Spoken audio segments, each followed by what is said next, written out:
We're in Mount Zion as the Braves host the Rochester Rockets. CEFCU Friday Night Showdown, presented by Bob Riding's family of dealerships, starts now.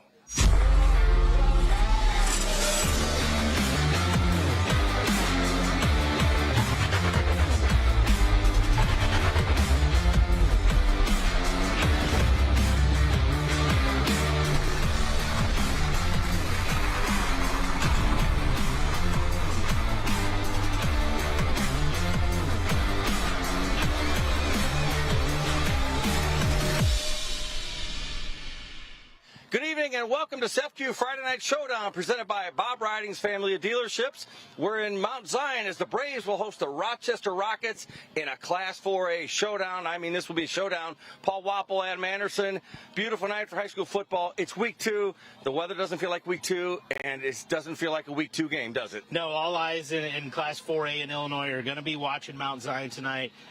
We've got a prize fight. This is going to be a big matchup. A little crisp in the air for early September, but I think we're going to have a good one here tonight. Both teams ranked, Rochester 2 and 4A, Mount Zion's number 3. What do you see as the keys to tonight's game? CEFCU is your key to getting a new home loan. First off, for both teams, it is you have to win the third phase. And what I mean by third phase is special teams. You need to make sure your extra points, your field goals are taken care of. Maybe bust a big punt or two, create a turnover. But I think in a tight game like this, when you have two really good offenses and defenses, you need to win that third phase. And also, it's who's going to flinch first. And every prize fight, one fighter flinches, and then it's over for them. So is it going to be Mount Zion? Is it going to be Rochester?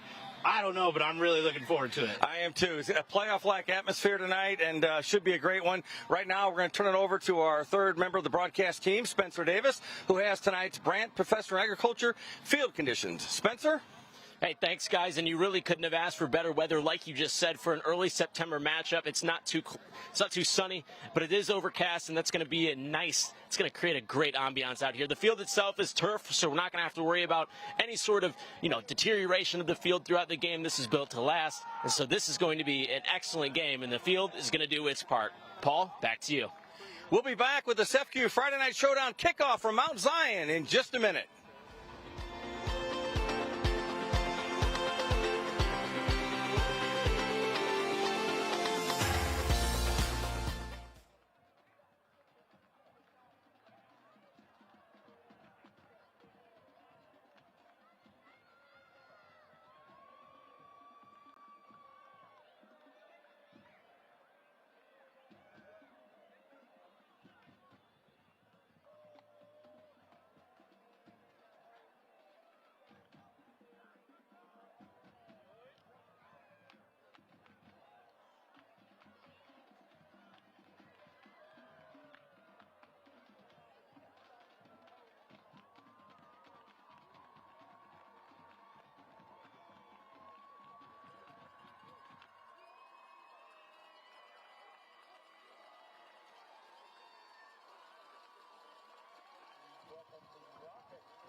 Welcome back to Friday Night Showdown, presented by Bob Riding's family of dealerships. I'm Paul Wapple, Adam Anderson, Spencer Davis, and the entire CEFCU Friday Night Showdown crew in Mount Zion.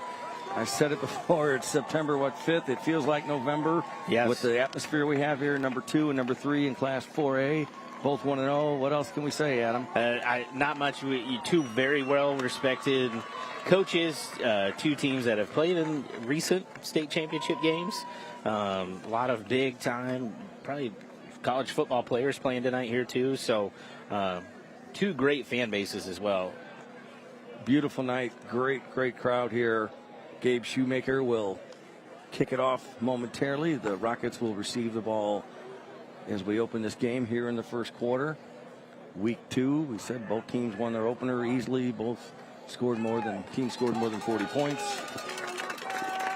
Big test for both of these schools tonight. Yep. Both teams, I think, more known for offense, but I don't know. I think we're going to get maybe a little bit of a defensive battle here tonight. Cornell Gregory and Corbin Gregory back to receive, both explosive. Let's see if one of them gets the opportunity to return it. And here's tonight's kickoff, brought to you by Staff Carpet, All-American Floors for All-American Floor Homes. And there's Corbin Gregory with the return. Mount Zion, good coverage on the opening kickoff. So we'll get our first look at this Rochester Rocket offense. And the big question will be, what quarterback is going to be out here to lead these Rockets? Here you see Gregory had a big game last week. Rockets played Gibson Southern from Indiana.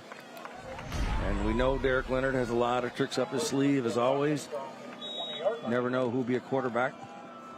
Looks like we're going to get the senior Tanner Beal to start the game off tonight. Here we go.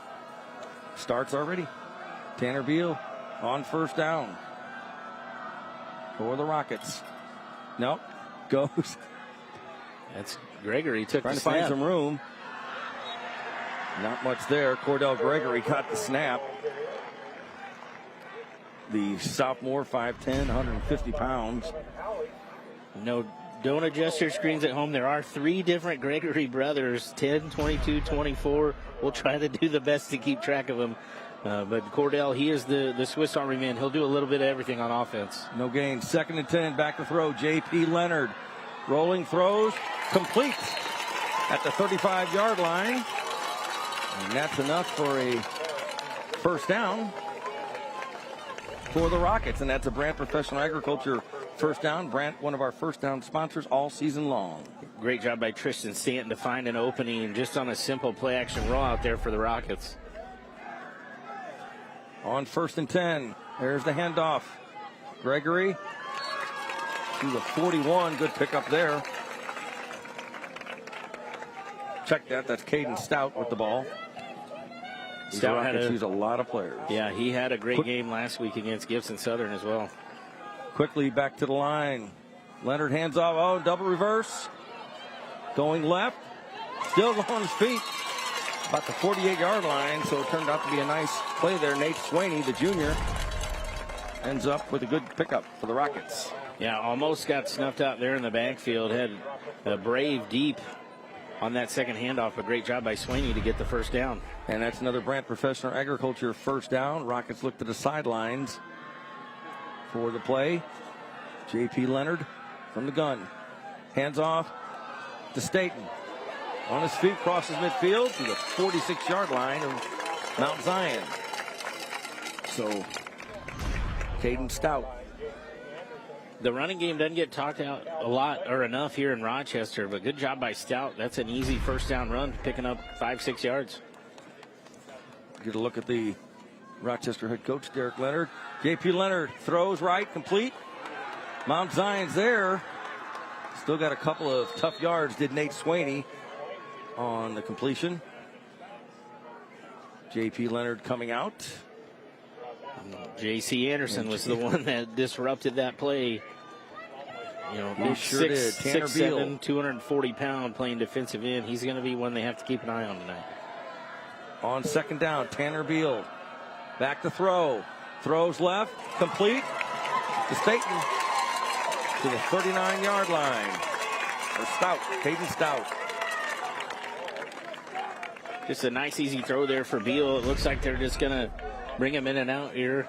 Just like a normal substitution with the quarterbacks. Coach Leonard's not afraid. And that's another Brant Professional Agriculture first down. 1st and 10. from the 39 of Mount Zion. Opening drive. Snap goes to Gregory. Cordell Gregory on his feet still. What a pickup there. I think he got the first down. Just going to see where they mark him down at. Let's see.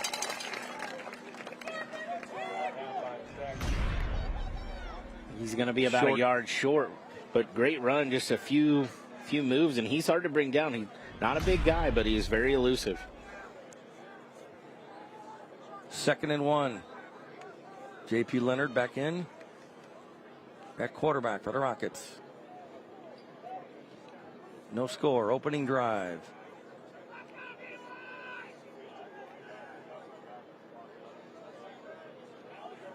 Leonard fakes right, goes left, complete to Gregory, or Cordell Gregory, the sophomore.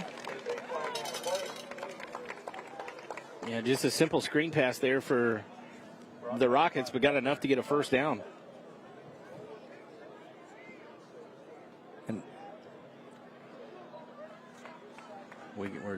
there was a flag sitting on the far side of the field. I don't know if this is going to be a motion penalty or if somebody wasn't set, but we're talking about it a lot. Oh, nope, we're going to wave it off. Okay.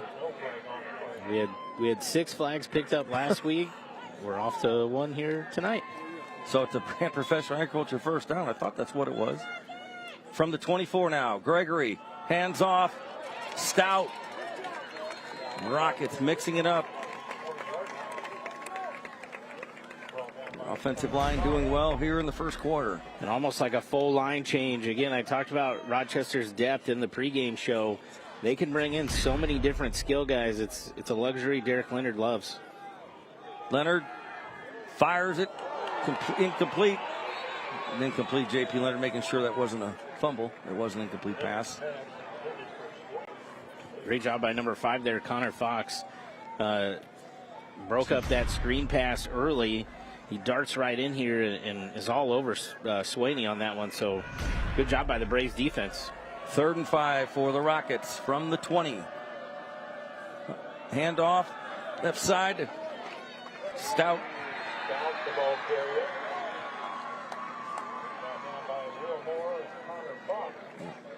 Had an opening there, but great tackle there by Mount Zion defensive backfield.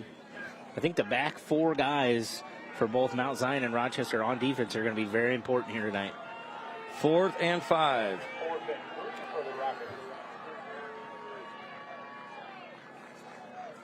And remind you, we are in the red zone. That's the Griffiths Construction red zone. When you call Griffiths, you get a Griffiths. 1 4th down. Look at that, got some room. First down and more for Caden Stout and the Rockets. So Brant Professional Agriculture first down. The Rockets continue to move closer to that end zone. Went with a 34 here in the first quarter. A heavy package there, brought in a few extra big lineman type bodies. Rockets quickly back to the line. Leonard flips it. Braves initially stopped it, and they do stop it. Nate Swaney, not much doing that time for the Rockets as they mix it up a little bit. They didn't fool number 18 there, big J.C. Anderson.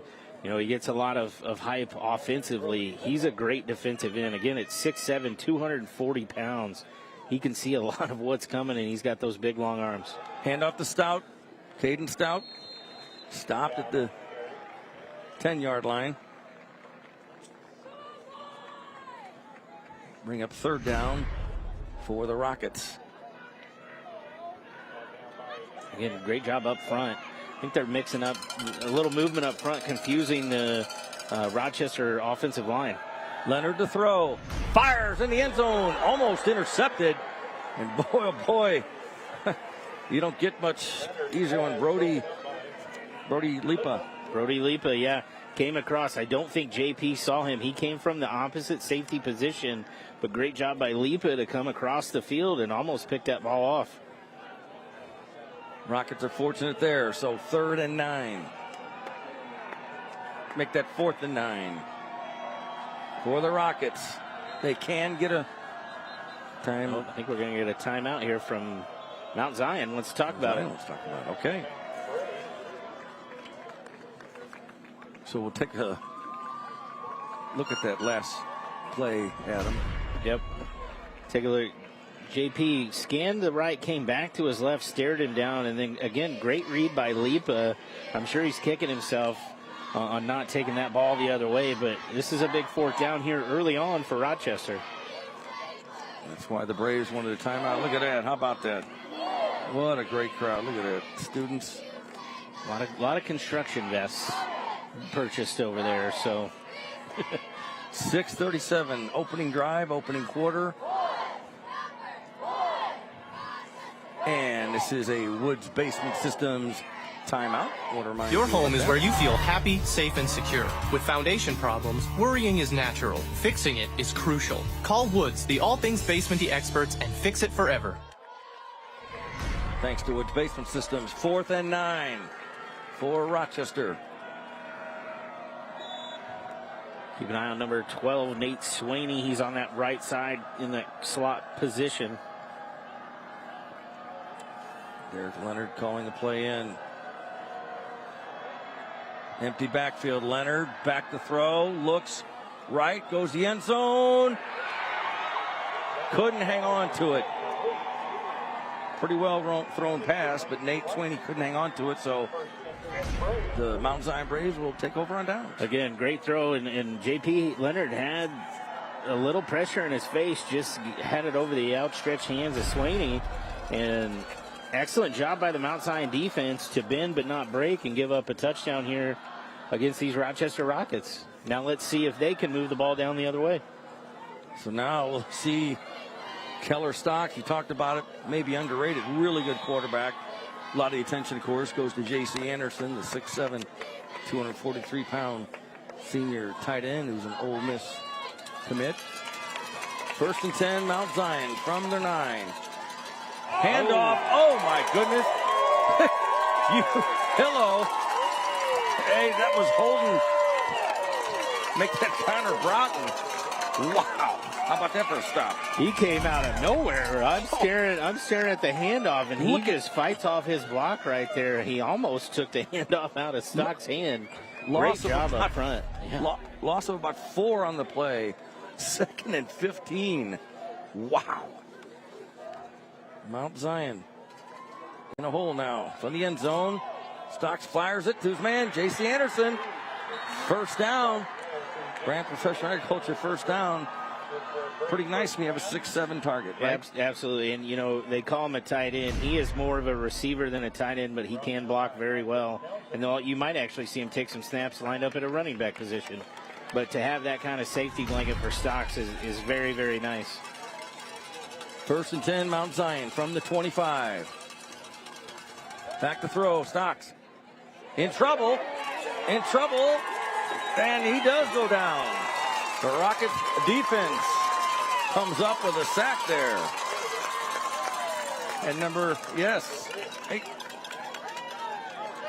Andrew Bridge and Wesley Sheridan right there, number 60. We're both in on that one. Bridge at 6'3", 215. Had that early pressure. If you take a look at the replay, he got in Stock's face right there. And then Sheridan came in and cleaned him up. 2nd and 19 for the Braves. Stocks keeps it, flag on the play. We're going to get a 5-yard penalty on Mount Zion.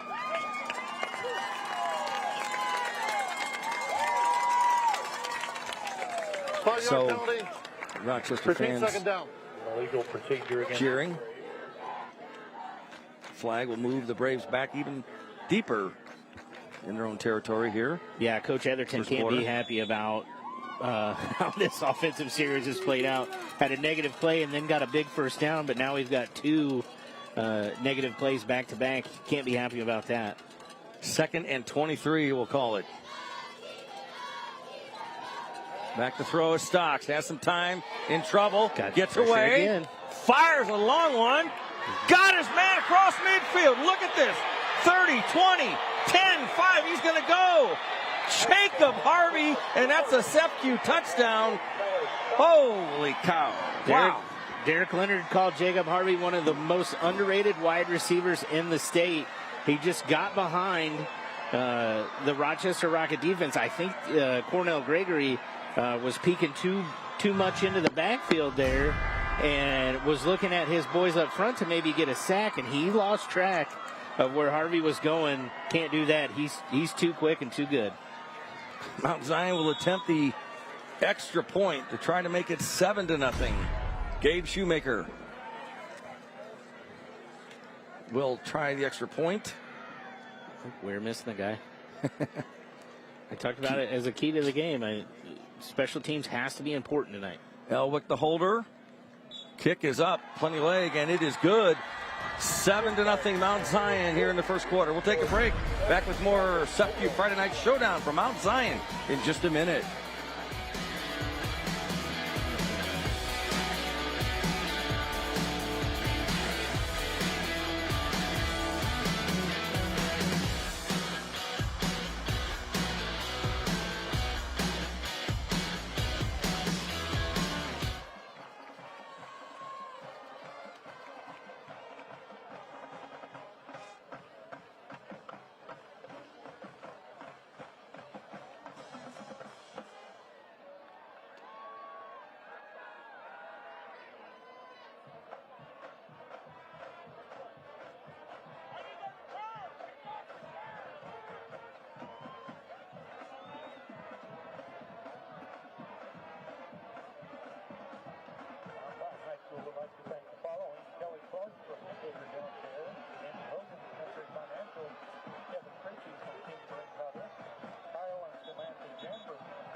Back to CEFCU Friday Night Showdown presented by Bob Riding's Family Dealerships.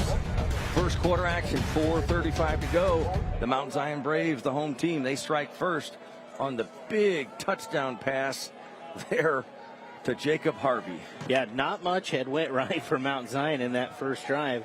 They had the complete pass to J.C. Anderson that got him a first down, but then a sack, penalty, penalty, and then Harvey gets behind the Rochester Rockets secondary, and he doesn't need much space to go the distance, and he did just that. We'll see how the Rockets respond here. What a big play, and we talked about it. Both teams very explosive offenses, but yeah, things weren't going very well for Mount Zion, but they have the lead here in the first quarter. So Gregory and Gregory back deep for Rochester, and there is another staff carpet kickoff. Deep kick. Touch. Wow.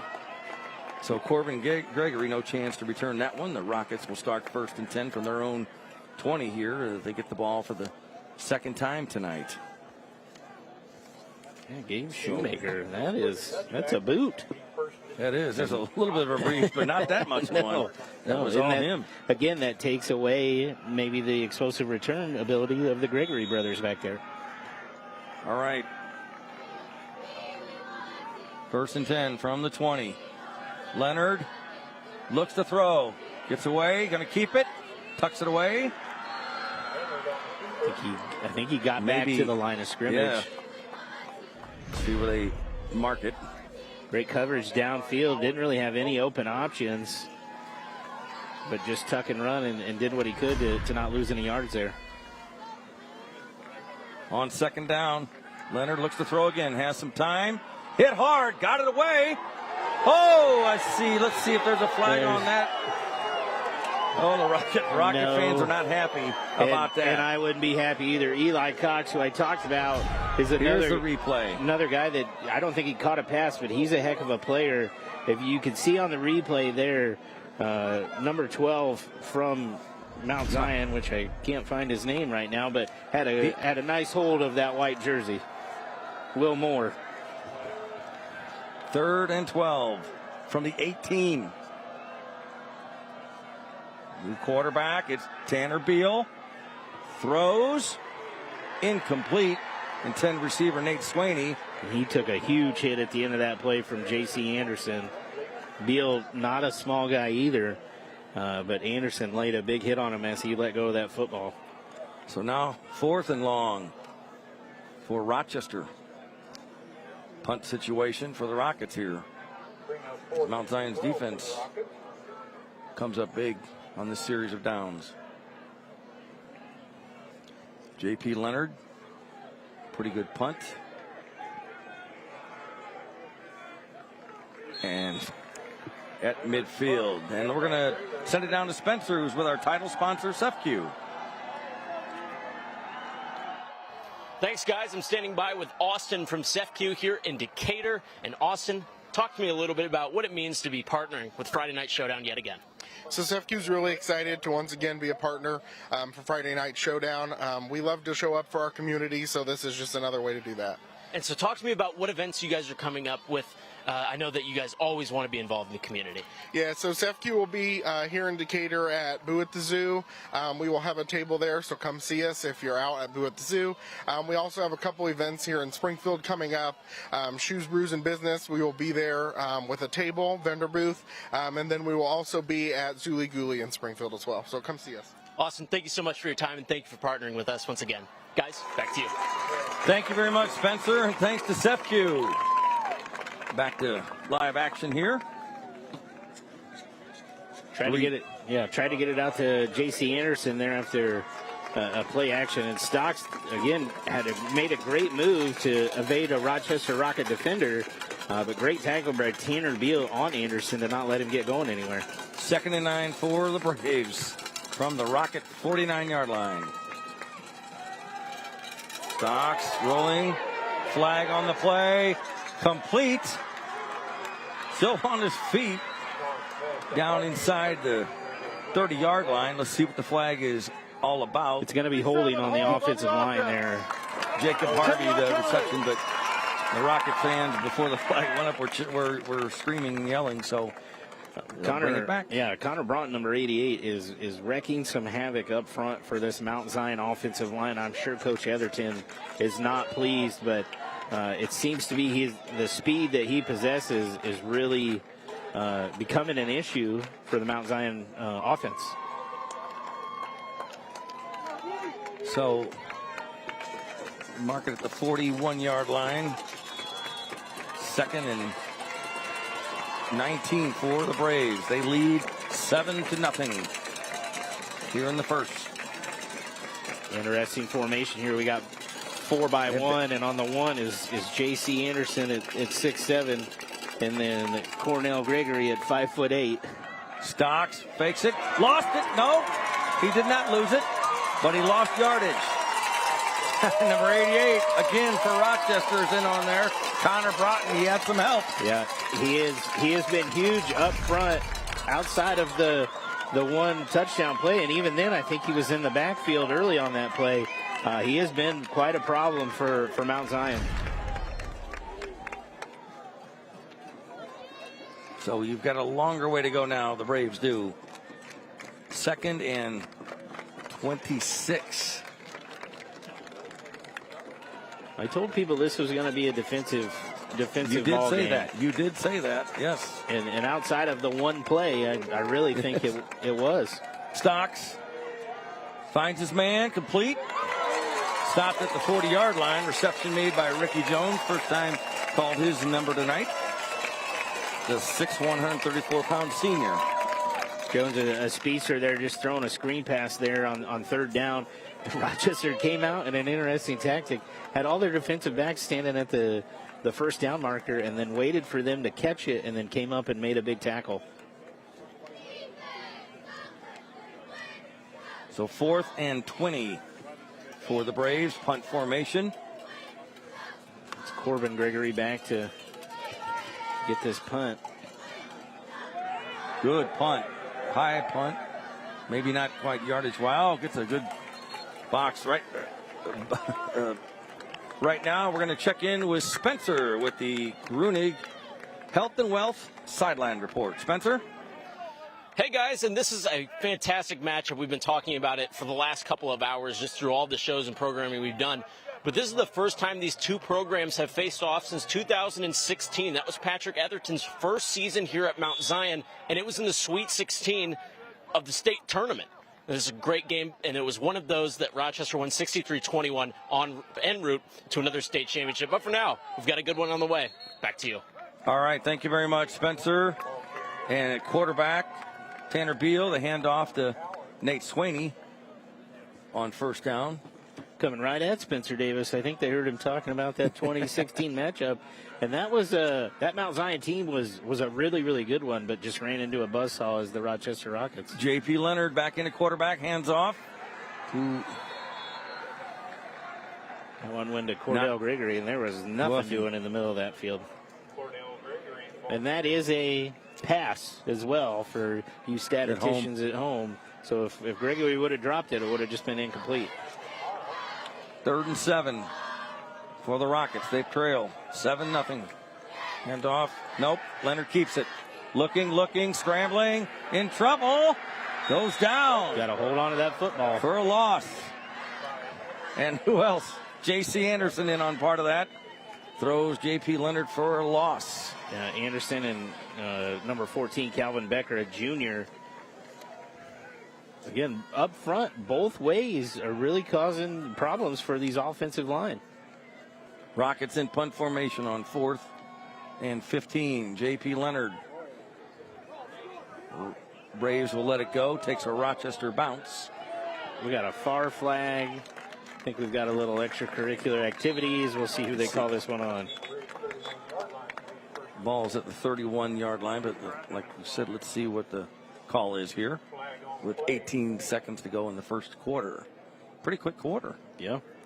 Especially after last week. Yes, that was a long game. A great game. Great game. Just long for a high school game. Here's the... Going to get the call.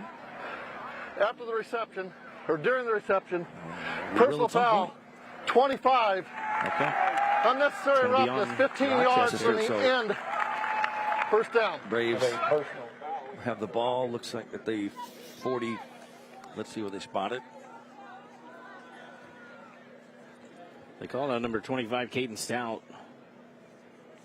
I didn't see exactly what happened, but I didn't either. And I want to let you know that Friday Night Showdown is available streaming live on newschannel20.com and on News Channel 20's Facebook page. You can also find a link to complete game videos from this season on newschannel20.com. Friday Night Showdown, week 2. So the big penalty there. Mount Zion starts 1st and 10 from their own 46 here with 18 seconds left in the first quarter. Stocks did himself. It's out of bounds. Naturally crosses midfield. Good pickup on first down for the Braves. That's their first positive run play they've had here tonight. So hopefully they can build off of that good first down run. 2nd and 5 for the Braves. Ballhurst in the backfield. Second. Back to throw. No, not now. Rockets right there. Parker Seifert right there with the stop. Stocks thought he had a second to throw that football, but it went away quickly.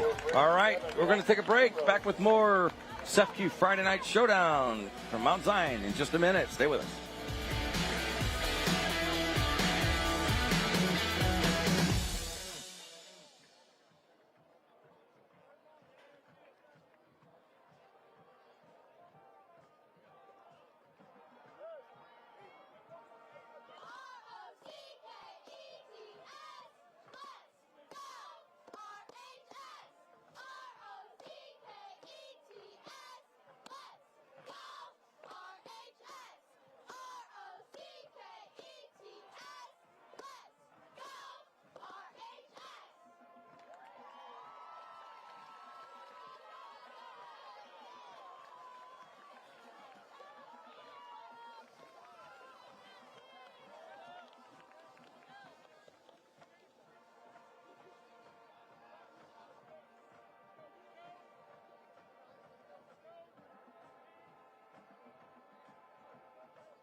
Welcome back to CEFCU Friday Night Showdown, presented by Bob Riding's Family of Dealerships. Look at that beautiful sky right now. Second quarter just about set to get underway here in Mount Zion. The Braves lead after one quarter, 7-0, and just got a score. Glenwood up 20-0 after one quarter. Braves will up 21-0 on Petersburg Quarter. I know that was a game we talked about in the pregame show. That was in the first quarter as well. 3rd and 14 for Mount Zion. Stocks has time. Rolling. Better get rid of it. He can't. Oh, did he? Now, did he get rid of that, or was he down? Let's see what. Well, there's got to be a receiver in the area, or So- that's intentional grounding. I think they're going to talk about it right now. There has to be a receiver in the area in high school. You just can't throw the ball out of bounds. I didn't see one. And flag came out, so it is going to be probably intentional grounding here on the Braves. Huge penalty if that indeed is the call. Because you not only you lose a down. Oh, we're picking it up. Okay. We've got the advantage of replay. We're going to show it to you. See what you think. You're at home or wherever you're watching this game. So Stockton was in trouble. Yeah, stepped out. Wasn't. How did he get? I think he might was have been down. I think he was, and maybe that's. They marked did it, move it back, so maybe he was that is down. why they picked up the flag that he was down. Okay, then we'll allow it. 4th and 14. Punt formation for Mount Zion. High snap. Ooh, pretty darn good punt there. And that's going to bounce on this turf. The Rockets will not try to return it. What a Braves roll there. So 1st and 10, Rochester from their own 13-yard line, trailing 7-0. And right now, time for the Smart Local 218 Fan Cam. The Smart Local 218 Fan Cam. Look at it, plenty of smiles tonight. Love the construction vest and all the creative clothing and items the students and everybody's wearing. A few stocking hats on in here tonight, Paul. It's going to be a little And chilly. next week we might be in shorts, according to no. the great weather people. I don't know, maybe. Well, hang on. I'll come back to you on that in a second. First down. Gregory. Handed off to Stout there. Stout that time. But Gregory was at quarterback again. We called him. He's going to be all over the place. What I was going to say to you, Adam, is next week that might be the weather, but we won't. We're taking a break. That's true. There's a NASCAR Xfinity Series race. I'll be in shorts at home. We'll be at SHG. SHG. 2 weeks. 2 weeks from tonight. CEFCU Friday Night Showdown. 2nd and 11. Back to throw, Leonard. Going deep left side. Overthrows his man. Rockets want a flag. Yeah, because they're going to get one. Yeah. Greg didn't have a chance to get it, and he still got hit hard by the Mount Zion defender, so that'll be an unsportsmanlike. Yeah, you have to make an act on the football, and that's a play they're trying to take out of the game. I completely understand that. Brody Lipa has to be smarter than that because that's going to cost his team 15 yards. And your defense has been playing very well. Very well. Pass interference. They're going to call it pass on the interference. defense. Okay. 15-yard penalty. Still a big penalty. First down. Help the Rockets. 15-yard penalty. So, First down. Number 7, Justin Allgaier, sponsored by Brandt, of course, and will race next Friday night from Bristol, Tennessee is where the race is. So, it's a playoff race, too. Always so a good one. Hope he does well. Yes, CW will carry that as the officials mark that one off. And that is a Brandt Professional Agriculture first down for Rochester. 1st and 10 now. Leonard, little pitches it back. Look at this. He's got some white jerseys out in front of him. Still going to push back to the 35. There's See another where they flag spot on the it. play, Another though. flag.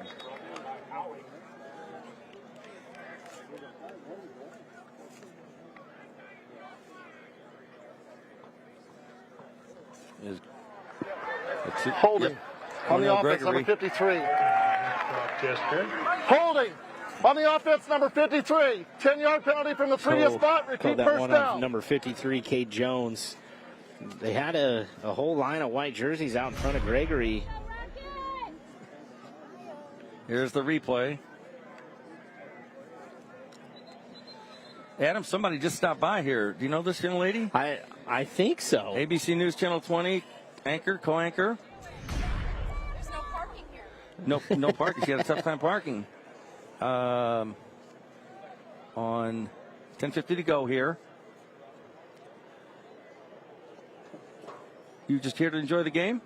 You here to watch the game? Enjoy the game? Yes, absolutely. Come by, say hi. All right. Okay, here I am. Here she is. Oh boy. I'm not sure what our officials are talking about here. The spare mic. Okay. Put her on. Put her on. Put it on. You're on. This is live. All right.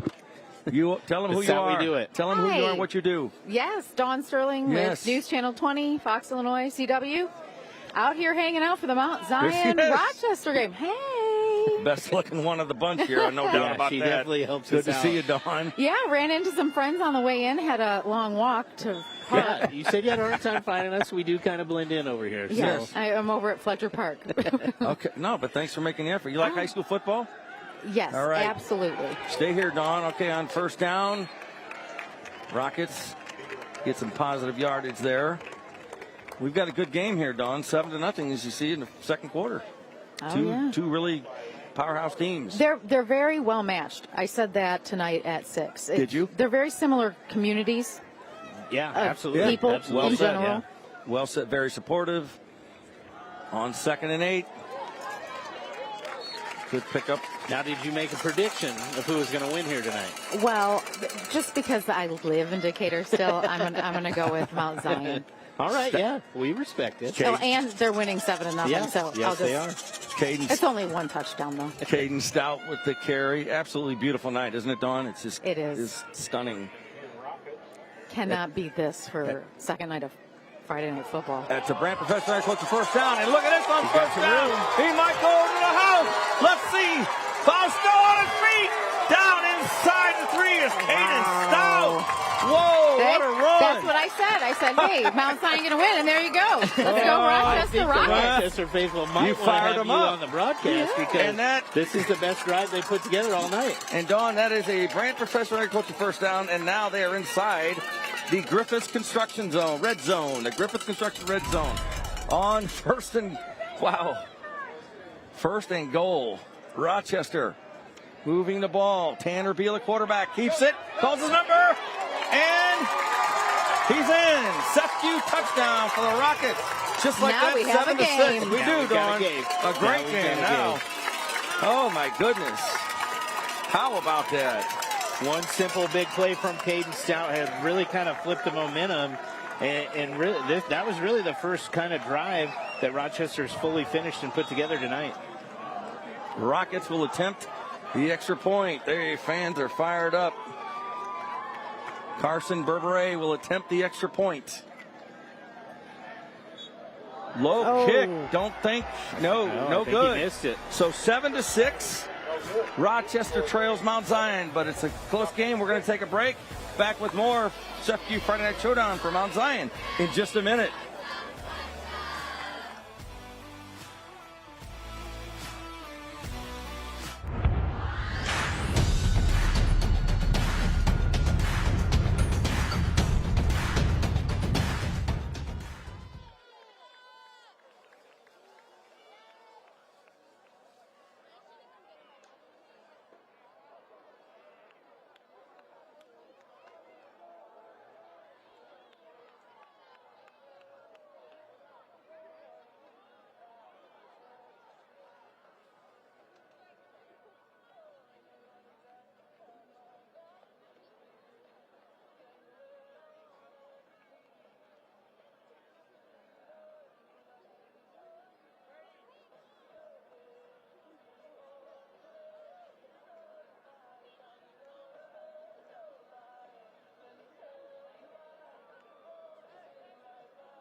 Welcome back to CEFCU Friday Night Showdown, presented by Bob Riding's Family of Dealerships. I'm Paul Wapple, Adam Anderson, Spencer Davis, our sideline reporter. But we've got a good one, just like we thought we would. And the crowd's fired up, 7-6. Mount Zion leads Rochester. The Rockets just got on the board, missed the extra point, but we've got a good one. We thought we'd have one, and it is. So we had a surprise visit from Don Sterling, special guest. ABC News Channel 20, Fox Illinois, and CW report. Yes, great to see Don. Thanks for stopping by and helping us out here. You see the Rockets looking at some of the plays. Coach Nelson getting his offensive line together to really talk about. They had success in that drive moving the football. You know, had the two penalties that kind of moved them back and forth, but we're in for a big one. And there's a staff carpet kickoff by Carson Berberet, fielded at the 10. Rockets with good coverage. Return will not go to the 20-yard line. So, you know, I talked about winning the third phase special teams. What I will, kind of notice, Carson Berberet, I believe, is a soccer player and got here as the game was starting. So I'm not sure how many kicks he was able to practice before he went out there on that first extra point. So that could have played into him, taking that one wide to the left. 1st and 10 Braves. Let's see how they respond here after the Rocket touchdown. From the 19. Let's see if Coach Etherton's made some adjustments up front to slow down Connor Broughton. Stocks takes his time. Looks to throw, fires it, complete to Jacob Harvey. Still on his feet, look at him. Boy, he's having a heck of a night, only in the second quarter. Yeah, he's a dangerous receiver. They're going to move him around all over the field to really get him the football. He can move, he's got great hands.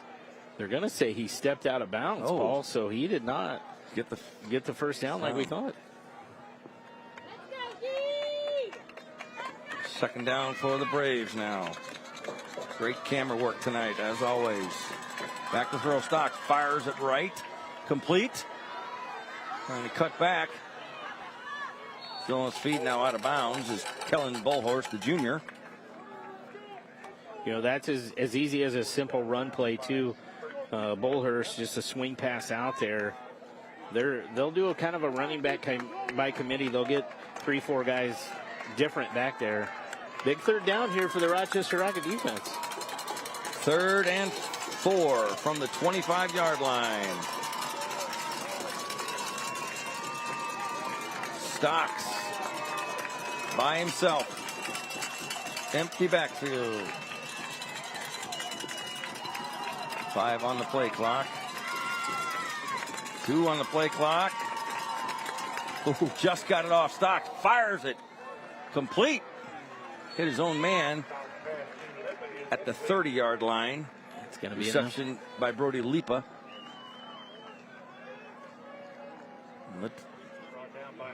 Yeah, and it is enough for another Brant Professional Agriculture first down. There it is. They move the chains. 1st and 10 Braves from the 30. And I think they were going to Mount get Zion move because Rochester. Encroachment, defense, 5-yard penalty. Repeat first down. Against Rochester. Good ball. 5 yards from Mount Zion. Defense. So Still first down. Take it. Make it 1st and 5 now. 9:02 in the second quarter. Excuse me. What I've noticed here is on this drive is they've put Jacob Harvey and J.C. Anderson on the same side together. That's got to be a lot for the Rocket defense to keep track of. How do you cover 2 dynamic playmakers like that? And one of them is 6'7". Both pretty doggone good players. Back to throw. Stocks steps up.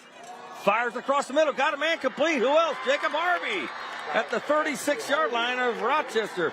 That's a Brant Professional Agriculture first down. And I'll tell you what, Stocks to Harvey is going pretty well tonight. Absolutely, because again, J.C. Anderson's going to get a lot of the attention. Stocks comes from the outside position up through the seam. Tanner Beal's about a half second too late to make a break on that ball. Not an easy throw either. 1st and 10 from the 37.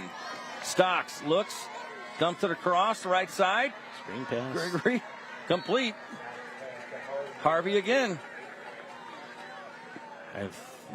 They've got the Rockets off balance here now on defense. Those big plays, and they're getting right back on ball. Neither team is going to huddle or take that much time between plays, and Mount Zion's picked up the tempo. Bullhorse in the backfield. And they're going to get another. Somebody. Yeah. Dead ball. Encroachment. On the defense. 5-yard penalty. It'll be first down. Oh, you know the Rockets coaching staff's not happy about that. And that is another Brant Professional Agriculture first down for Mount Zion. We got a heck of a crowd here too tonight, Ed. I mean, absolutely. We are now looking around. They're 2-3 deep wide on standing.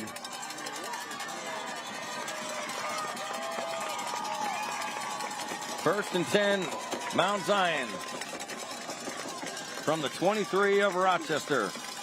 Back to throw is Stocks. Looking, steps up, fires it toward the end zone. Flag on the play. Did he still catch it? He's still caught. No, they waved it off, but flag interference. It'll be interesting on who they call this on, because they were both pushing and shoving and grabbing. So There's a flag on the play. And let's see what they do call here. There was pushing in the back from both sides. Here we go. Defensive pass interference. They're going to call it on Rochester. 15 yards. Rockets not happy. Here we go. Again, the advantage of replay we have. Stock steps up. We're not going to see it in this view, but right there before that ball got there. Yeah, hard to tell from that point of view. J.C. Anderson being 6'7", if he puts his arm out, that's a tough play there for number 12, Nate Swaney. He was just trying to do what he can. That's a 15-yard penalty. And another Brant Professional Agriculture first down. And they're also in, the Braves are, the Griffiths Construction red zone with 7:26 left in the second quarter.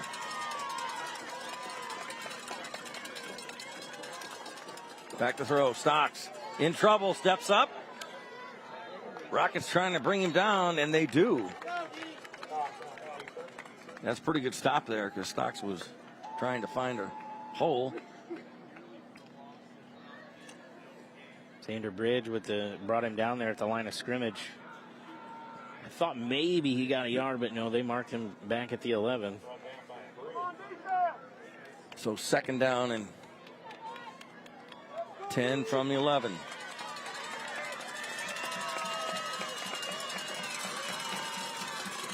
Stocks rolling.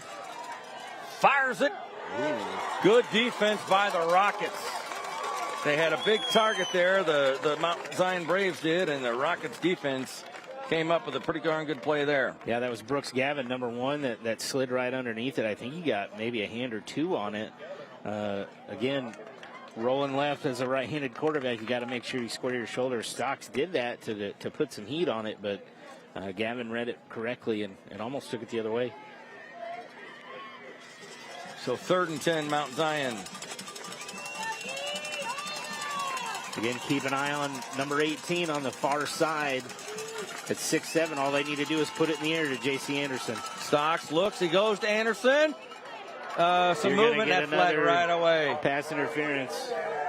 That's got to be interference, yeah. I know Eli, wow. I believe that's number 6 over there, Eli Cox. Interference. Defense. Can't engage. Be half distance to the goal. Even if it's just hanging there, it's going to get called every time. Here you see it. No, that's number 5, Reese Gade. That's an easy call for an officiating crew, and just an unfortunate thing for the Rochester Rockets. And another Brant Professional Agriculture first down, first and goal. Braves from their Rockets 6-yard line. 6:39 left in the second quarter. 7-6 Braves lead.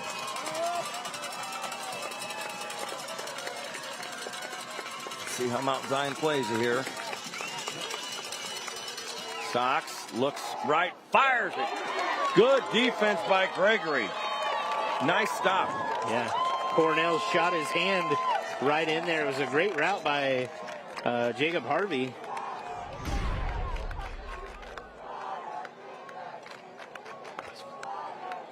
So looks like Mount Zion is going to attempt a... So what we thought was pass interference might have just been a hold, which did not give them a first down. I was very confused on why. Apologies. Sorry. Yeah. And here's the field goal attempt.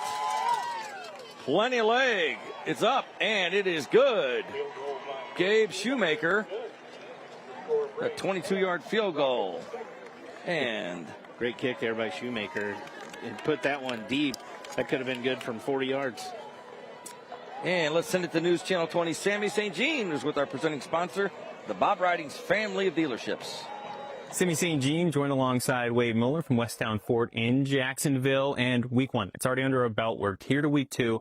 What's the mentality, attitude we're taking into week 2? Is we got a week under our belt now? Yeah, you shake out some of those cobwebs. There's an awful lot of nerves and butterflies that first week. Your coaching staff gets to get into their film room, look at what they like, what they need to do better. Obviously preparing for a different opponent. So there's a lot of kinks that get worked out between week 1 and week 2. Coaches are always glad to get that first week under their belt to kind of feel like the season's underway. And then this game itself was one of the most exciting on the schedule. Mount Zion, they were in a championship game last year, as well as Rochester. We know who they are. What's got you most excited about this game? Yeah, that's a heavy hitter game between two teams, programs that have had a lot of success over the last several years. Great fan bases, a lot of enthusiasm, a good early playoff atmosphere type game early in the season. And that'll do it for us here. We'll send it back to you guys in the booth. Thank you very much, Sammy, and thank you to the Bob Ridings family of dealerships being our presenting sponsor this season on CEFCU Friday Night Showdown.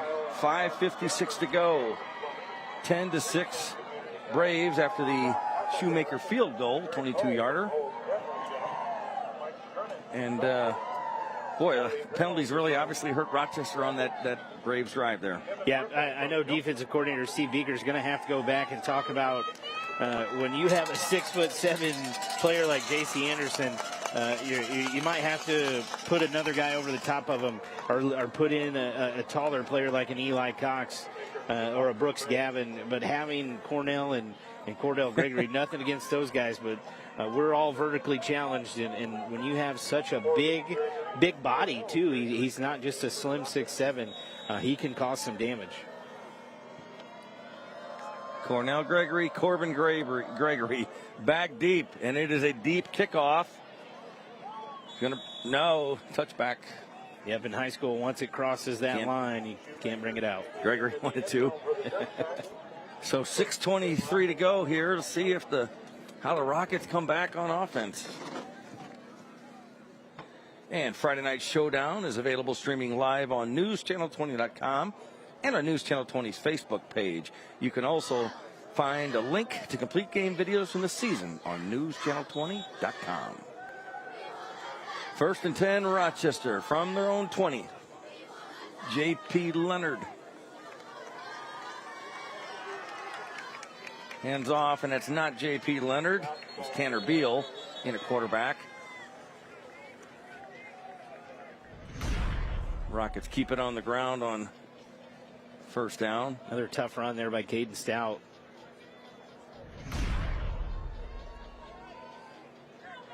Give him 3, 2nd and 7. Beal hands off. Staten again. Out of bounds. He's going to be close, but I think he's going to be about a yard short of a first down. Caden Stout.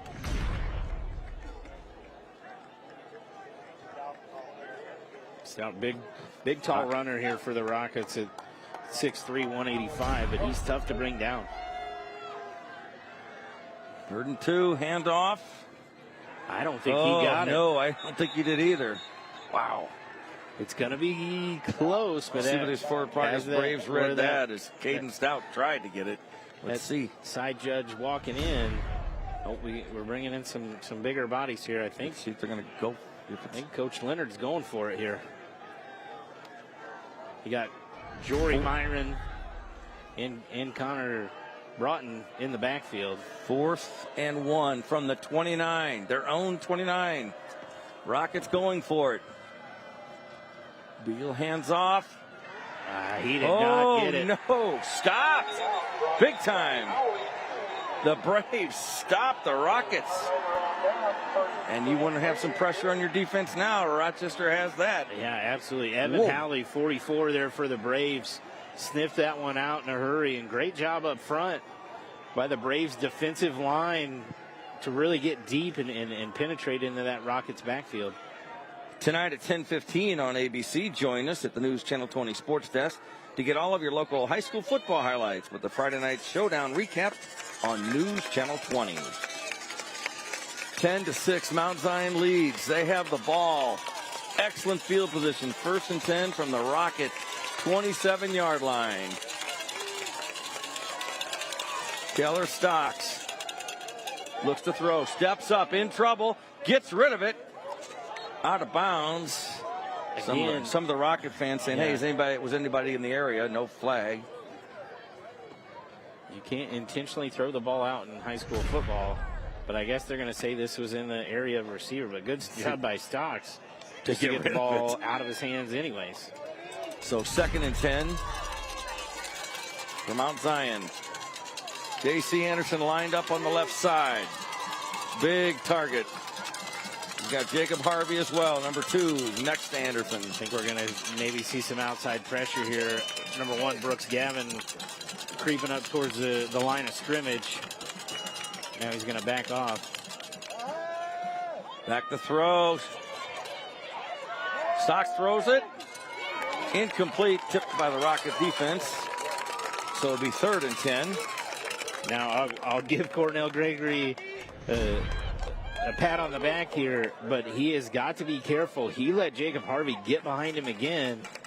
I'm sorry, that was Lipa that was behind him.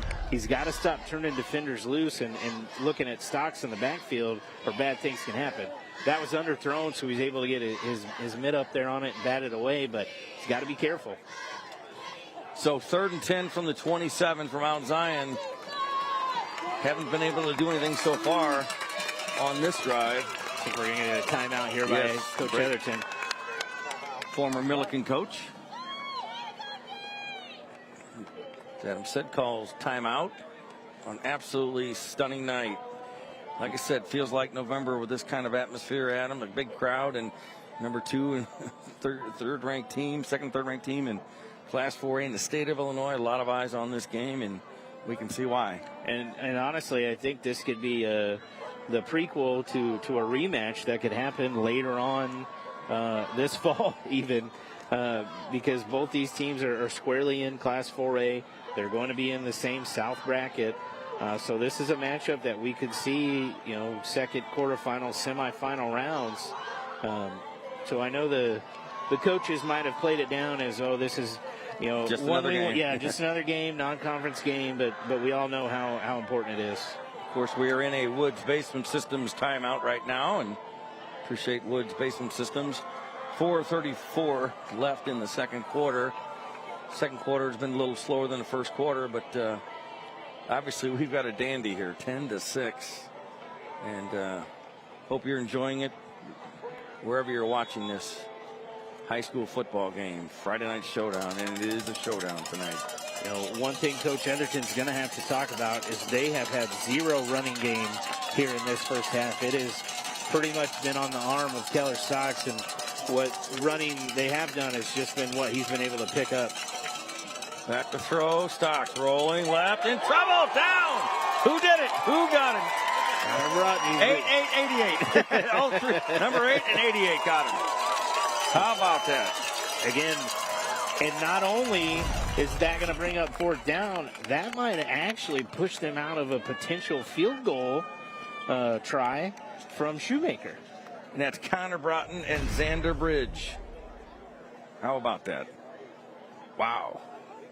Big play for the Rocket D there. So, as Coach Etherton, do you maybe do a little pooch punt where you ask Stocks just to take a snap and kick it? Or, hey, I've got 2 dynamic playmakers, let's just go for it. They're going to go for it. It looks like 4th and 10 from the 37. Nope. timeout. Timeout. They're going to talk about it. Talk about it. Maybe they were going to try to draw the Rockets off side. Who knows? Yeah, one thing the Woods Basement Systems timeout. One thing the Braves are going to have to talk about at halftime is how can we get a run game going. A good run game might alleviate some of this pressure that Stocks has felt, but the run game for the Braves has not been there here tonight in what's been a very tightly played ball game. And, oh, how about that? What a great shot of the moon. Look at that. Sure feels like fall, doesn't it? It does. It feels, and it looks like fall. Look, again, a huge crowd. Both sides tonight. Great facility here. Braves do a great job. Great host. Got a lot of media coverage on this game tonight. Radio station behind us. Gotta say, CBS. Shout out to the mayor of Mount Zion, Luke Williams, one of my college buddies. I know he loves living in the community and it talks well about him. And you can see why this is a great place to watch a football game. 4th and 21. It does look like Mount Zion is going to go for it from the Rockets' 37-yard line. J.C. Anderson by himself on the far side. Stocks back to throw. Getting away from trouble. Better hurry, get rid of it. Oh, he's got some room now. And he still can throw, and he does throw. Fires it in the end zone. Almost picked off. And I tell you what, Mount Zion saved an interception right there. Yeah, absolutely. Because the Rockets defense had an INT just about there. Cordell Gregory. Yeah, Cordell Gregory. The other Gregory brother that we haven't mentioned much tonight. And Stocks was lucky. He was about maybe a shoelace away from crossing the line of scrimmage, too, which would have been an illegal forward pass. But he got it off, didn't he? That was amazing. He can scramble. So it's 10-6, Mount Zion Rockets now with the ball. Plenty of time for this Rochester offense to get J.P. Leonard back in quarterback. Hands off. And Caden Stout with the carry. J.P. Leonard, the nephew of head coach Derek Leonard, Brad Leonard's son. Derek's son, of course, quarterback for the Rochester freshman high school football team. 2nd and 6. There's the handoff again to Stout. Trying to find some room. He does. Crosses midfield and see where they mark him out of bounds, but he gets enough for a Brant Professional Agriculture first down. You know, Caden Stout is one of those guys that doesn't look like he's moving very fast, but he just keeps moving, does not slow down, can shed hits like he is a smaller running back, but at 6'3", he's a big target. He is, I think, one of the underrated aspects of this Rocket offense. J.P. Leonard steps up, looks to throw. Now he's going to run it, keep it himself. Got some room. First down. Oh, look like a face mask. Nope, guess not. But that's a Brant Professional Agriculture first down. J.P. Leonard and the Rocket offense are fired up. They're on the move. They're going to get right back on this ball and put some heat on the Braves. Great poise by J.P. Leonard there. Yeah, kept his eyes downfield, too, and then finally decided to take off. Throws on incomplete. It's in receiver Nate Swaney. Stops the clock, 2:45 to go. It'll be 2nd and 10 for the Rockets. They trail by 4.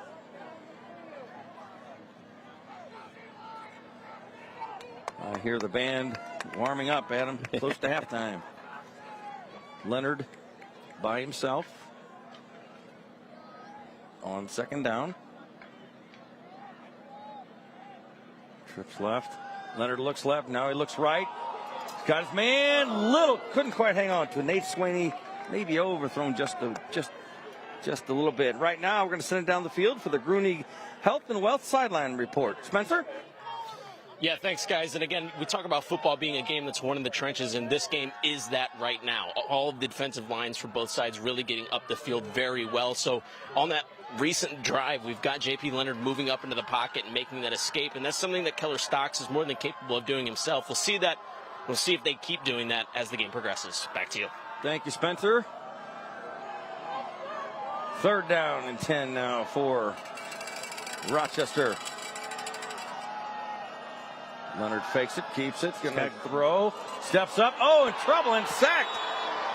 Luckily, he held on to that ball, but the Mount Zion defense, Calvin Becker, the junior, was in on that one, number 14. Yeah, J.C. Anderson put his hands up. J.P. Leonard's going to see this late right there. He had Cordell Gregory coming open across the field, but I don't think he could see him, and that's when he had to bring that ball down and took a sack right there. 4th and 10. Fourth and 15 after the loss. Rockets could punt it, but it looks like they're going for it. You never know. Leonard looks to throw, has some time, fires left side, got a man in stride. Oh, incomplete. I thought he had it. Number 24, Gregory, had it. Couldn't quite hang on to it. That's Cornell Gregory. Layden Morrow, I think, got his Landon, I'm sorry. I think he got his hand in right there and flipped it out of Gregory's hands. Great defensive effort by the Braves. Definitely. 1:52 to go. The Braves defense holds. They also hold a 4-point lead. Got to give you some credit, Adam, so far. I mean, you said low-scoring game, and that's what it is. You got two heavyweights. Yep. People think there's going to be 66, 50, 40 points, 50 points. You know, doesn't always happen. When the offense is always the top of the conversation, it's usually the unheralded defenses that steps up, and both these defenses are playing very well. Stocks, hands off. Rockets with a quick stop there. Jacob Harvey gets the carry that time. I got to watch Harvey. Yeah, they'll move him around. I wouldn't be surprised if we see J.C. Anderson take a Wildcat snap once or twice here tonight. He did it a few times last year. But the running game is something the Braves are going to have to make a point of contention for the second half. 2nd and 10. Oh, Rockets made he had to stop and got him. Good second effort there by Connor Broughton. Thought he had him. Still did a good job of stopping the Braves run there. And we got a timeout on the field. It's by the Rockets. Rochester takes it. On that replay, I'm not sure if that's a read there for Keller Stocks or if that's a called run play. If it is a read, I think they might have to change up who they're reading, because Connor Broughton, that's the second time he's almost been there right as the handoff is taken. And we are in a Woods Basement Systems timeout here with 1:07 to go in the second quarter. If you just joined us, 10-6, Mount Zion leads to Class 4A powerhouses. Pretty darn good matchup for week number 2. And tonight, Friday Night Showdown is available streaming live on newschannel20.com and on News Channel 20's Facebook page. You can also find a link to complete game videos from this season on newschannel20.com. And I imagine we have a lot of folks checking out the game tonight. 1:07, second quarter. We'll have some other scores from the area. I just got an update that I'm very surprised by.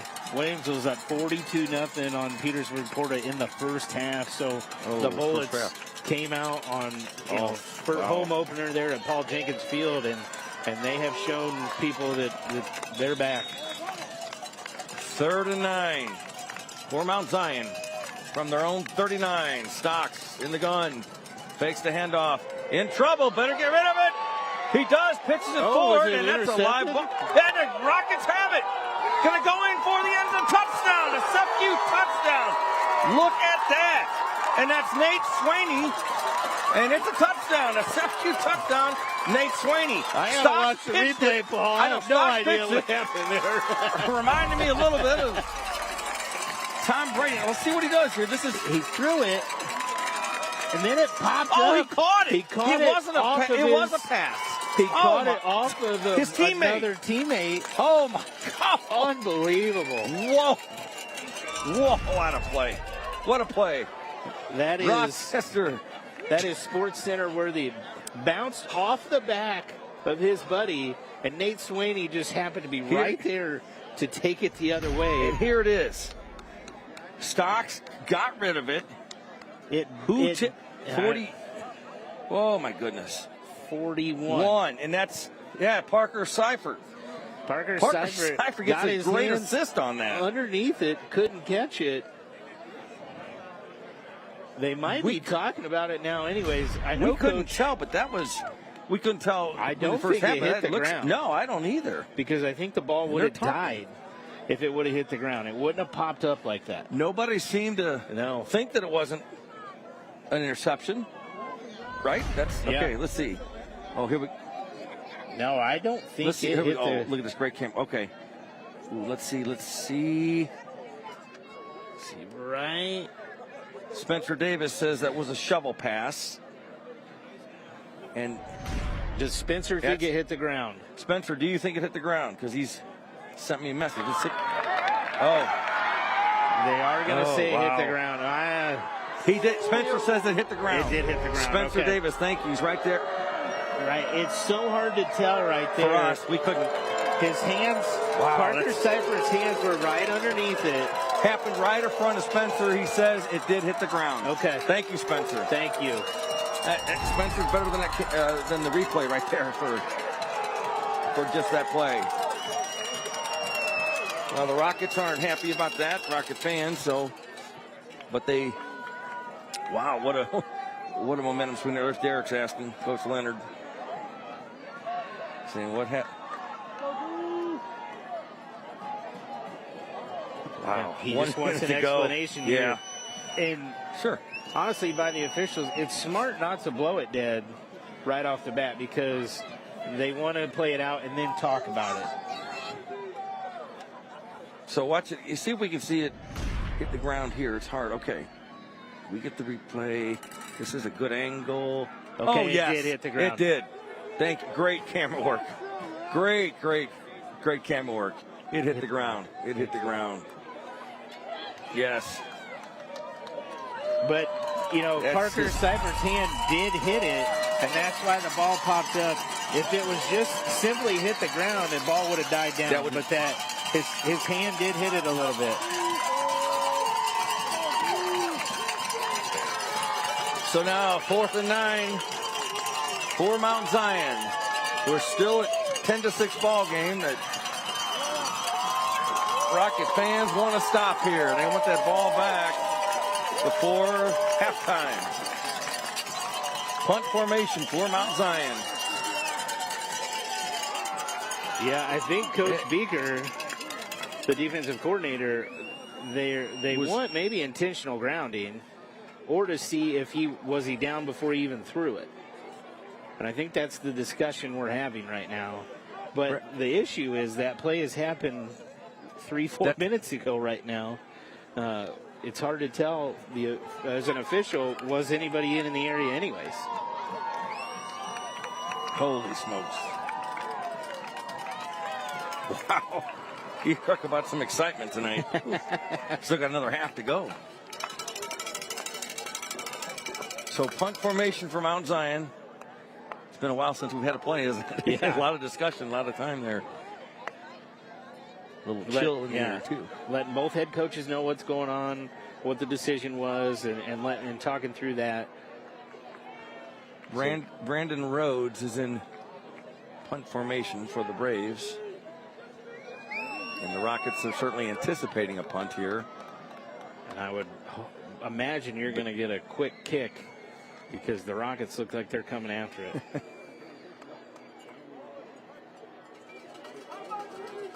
Corbin Gregory, the lone man back for Rochester. And I think we'll get another play sometime in our lifetime here. Just kidding. No, just kidding. Officials want to get it right, and that's how it should be. 10-6 Mount Zion. Now I think we're ready. Brandon Rhodes, punt formation.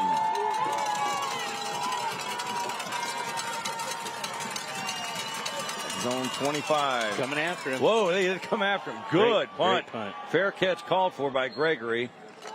Fielded cleanly there at the 25. So 1st and 10 to Rochester.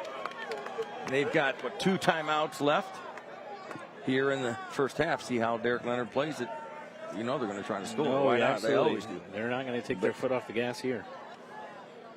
You talk about a lot of momentum shifts in this game already. From the penalties, the big plays. Big plays have really been the story. Wow. See who comes in at quarterback for the Rockets. 53 seconds left. That's Tanner Beal. Tanner Beal's in, number 9. Empty backfield.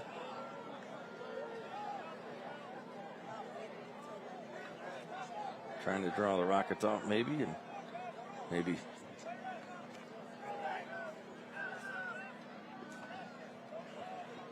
Okay.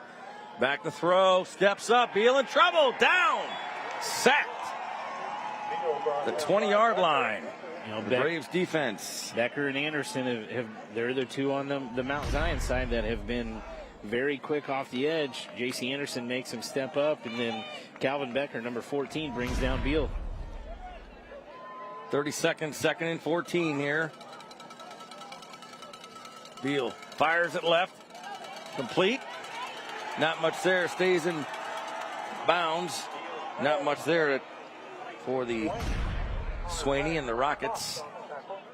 And time, let's see if they just get another playoff here. Or let time expire, run out here in the second quarter. On 3rd and 12. You try a long pass if you get the playoff even. And they do not. All right. So we are at halftime here at Mount Zion. What a half it has been.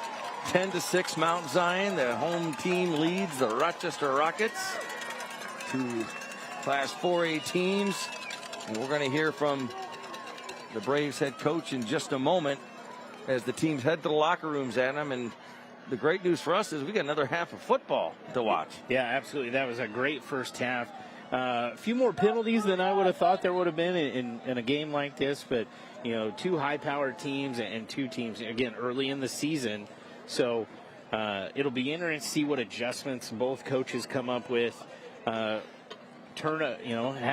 had a few turnovers too, but it's been a defensive battle. Boy, it really has. And then, like we said, the big plays and a little bit of everything tonight. Yeah, we've had a little bit of everything. Geez, incredible. So right now I think we're going to send it to Spencer Davis. All right, Spencer, take it away. Thanks, guys. I've got Coach Etherton with me. Coach, what was the explanation you got there? There's a lot of confusion right here. It hit the ground, so it was incomplete pass. I think they're complaining because it was behind line of scrimmage, was a screen. So it was a screen behind line of scrimmage, so it was incomplete pass. 4th down. Here we go. All right. Well, Coach, you're up 4 at the half. Again, we knew this was going to be a really good game. How are you feeling here at halftime? What went right? Yeah, we have 10 points. They have 6, so that went right. Other than that, they're really good. We just got to keep playing football. This is a heck of a football game, which is what it should be, and two really good football teams that are really well coached. So, we'll see what happens in the second half. All right, appreciate it, Coach. Thank you. Thank you. Guys, back up to you. All right, thanks, Spencer. Thanks, Coach Etherton. Got a good one here. 10-6, Mount Zion at the half. Look at the fans. It's great. Hey, the Sangamon County Department, the Public Health Halftime Report is coming up next. Stay tuned.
You're watching the Sangamon County Department of Public Health halftime report on Friday Night Showdown. Earlier today, CEFCU presented Mount Zion High School with a $500 donation to say thank you for hosting tonight's Friday Night Showdown matchup. CEFCU will make a $500 donation to each Friday Night Showdown host school throughout the season for use for the general fund. CEFCU is proud to support our communities, our schools, and our students with Friday Night Showdown. Thanks to CEFCU and thanks to Mount Zion High School for hosting tonight's Friday Night Showdown game. And you're watching the Sangamon County Department of Public Health halftime report on Friday Night Showdown. Back with more from Mount Zion in a minute.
Halftime report on Friday Night Showdown.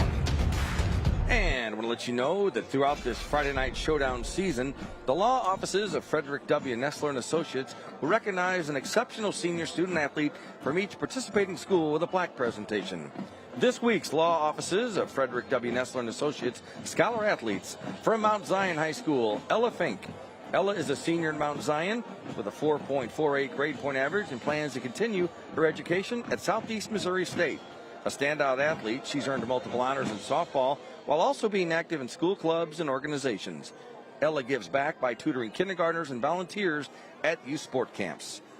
And from Rochester High School, Tanner Beal. Tanner is an outstanding student athlete with a 4.62 grade point average and is a member of the National Honor Society.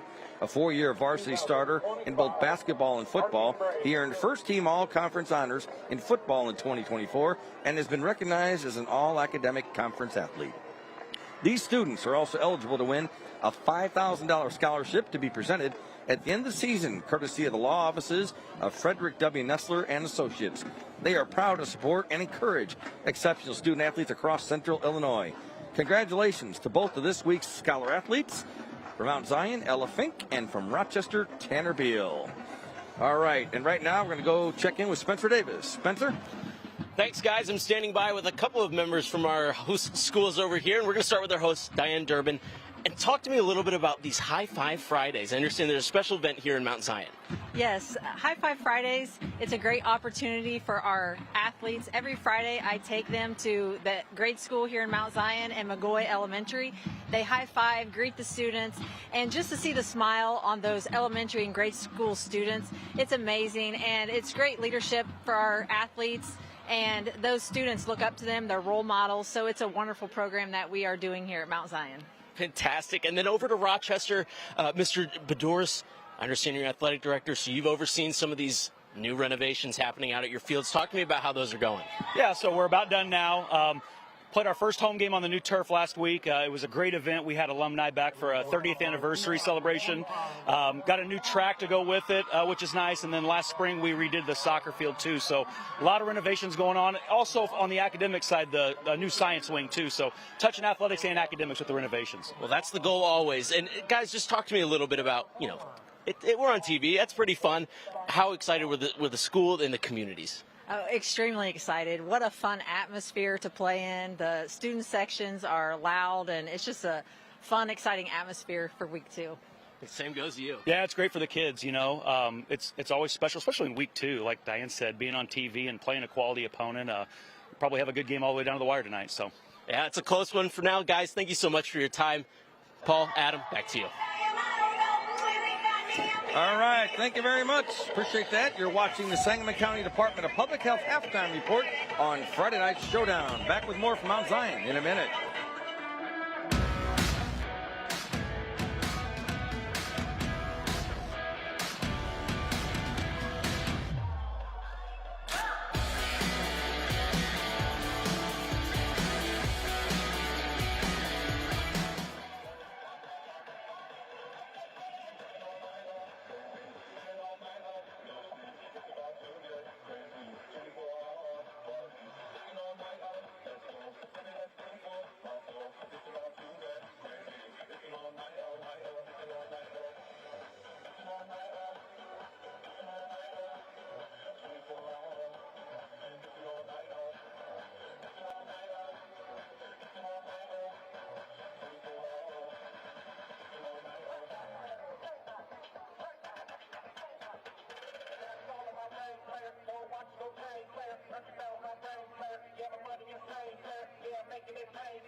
Zion High School would like to thank the following: Kelly Clark from Decatur Dental Care, Andy Hogan from Country Financial, Kevin Pritchey from Team Brincutter, Kyle and Samantha Janburn from Janburn Plumbing, Richland Community College, Mount Zion Taco Bell, Eric Hull from Hull's Beverage Shop, Mike Kernan from Vector, Riley Reynolds from Rise Graphics, and Kevin Ripple from Jump Company. Thank you for your continued support of Mount Zion Athletics. You're watching the Sangamon County Department of Public Health Halftime Report on Friday Night Showdown. And you know what time it is? It's time for the Game Day Men's Health Back in the Game. Adam, what's it going to take for Rochester to get back in this game? They're behind by only 4, but they're behind. I think up front on both ways is where they really need to focus to get back in the game. Defensively, keep putting that pressure on Keller Stocks, make it tough for him to stand back there and throw the football. And then offensively, they really need to move this defensive line out of the way. They've had some pressure on Tanner Beals and J.P. Leonard, and then Caden Stout hasn't had much room to run the football. So I do think the offense and defensive line are keys for the Rockets to get back in this game.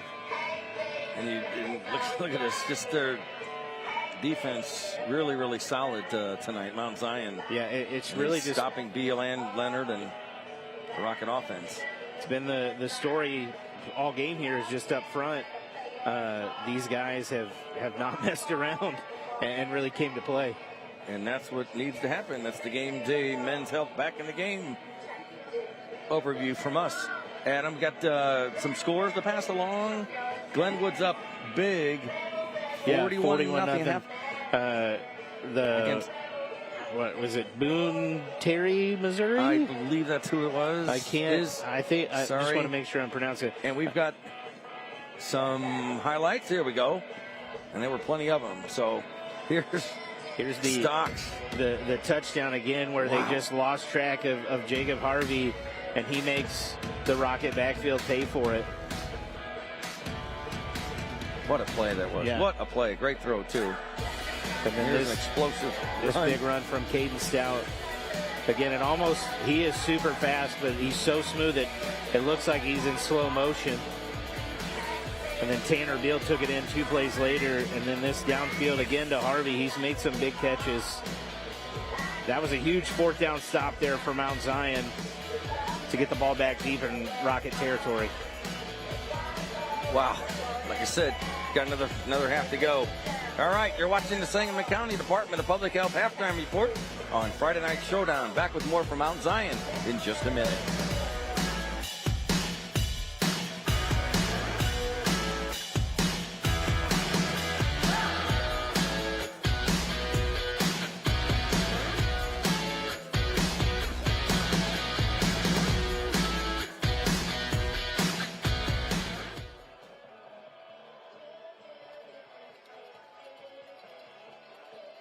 Welcome back to Rockets from Rochester High School. Welcome back your Mount Zion Braves.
Welcome back to CEFCU Friday Night Showdown, presented by Bob Riding Family Dealerships. Right now, I think we're going to check in with Spencer Davis, who's with head coach Derek Leonard. Spencer. Hey, thanks, guys. And, Coach, a little bit of confusion there at the end of the half. What was the explanation that you guys got? Yeah, not much of one. The guy back there called the play and called a touchdown. So anyways, they said he passed it. But then they said you can't throw a intentional grounding on a screen, which I don't think is true at all. Yeah, it was a weird play, and it was a weird play. So going into halftime, you guys are down by 4. It's a close game. We knew this was going to be a tough game. What did you guys talk about at half? What are you looking to do here in the second? Yeah, we just got to be better, man. Give them credit. They're playing, man. Their defense is flying around. I think our defense is playing great. Special teams is, except for the extra points, been good. And so, man, I think both sides' defenses are playing good, and our offense has got to be better. And so all around, every player, all 11. And so we just got to be better offensively. We appreciate your time, Coach. Thanks, appreciate it. Yeah. Thank you. Guys, back up to you. Thank you, Spencer. Thanks, Coach Leonard. Appreciate the insight. We're getting ready to start the third quarter here at Mount Zion. A little crisp out here, but it's no complaint. High school football. Any other scores to pass along, Adam? Yeah, I've got some update. Olympia's up on Riverton 38-14. That's in the second half. Williamsville again up 45-0 on Petersburg Porta. At last check, too, Moreau was up big against Pleasant Plains as well. So a lot of big scores here around the area. New Berlin in a tight one against Auburn, though, 15-6. I believe that one's in the second half too. Okay. Thank you for the update. And want to mention, there he is, the winningest coach and high school football coach in the state of Illinois, Ken Leonard, there sitting down with his wife Angie, and no doubt talking some high school football. And Ken watching his grandson quarterback, and Brad Leonard here, and Eric's brother, and I'm sure they're nervous and everything. But great to see Coach Ken Leonard here, winningest coach, like we said, all time in the state of Illinois.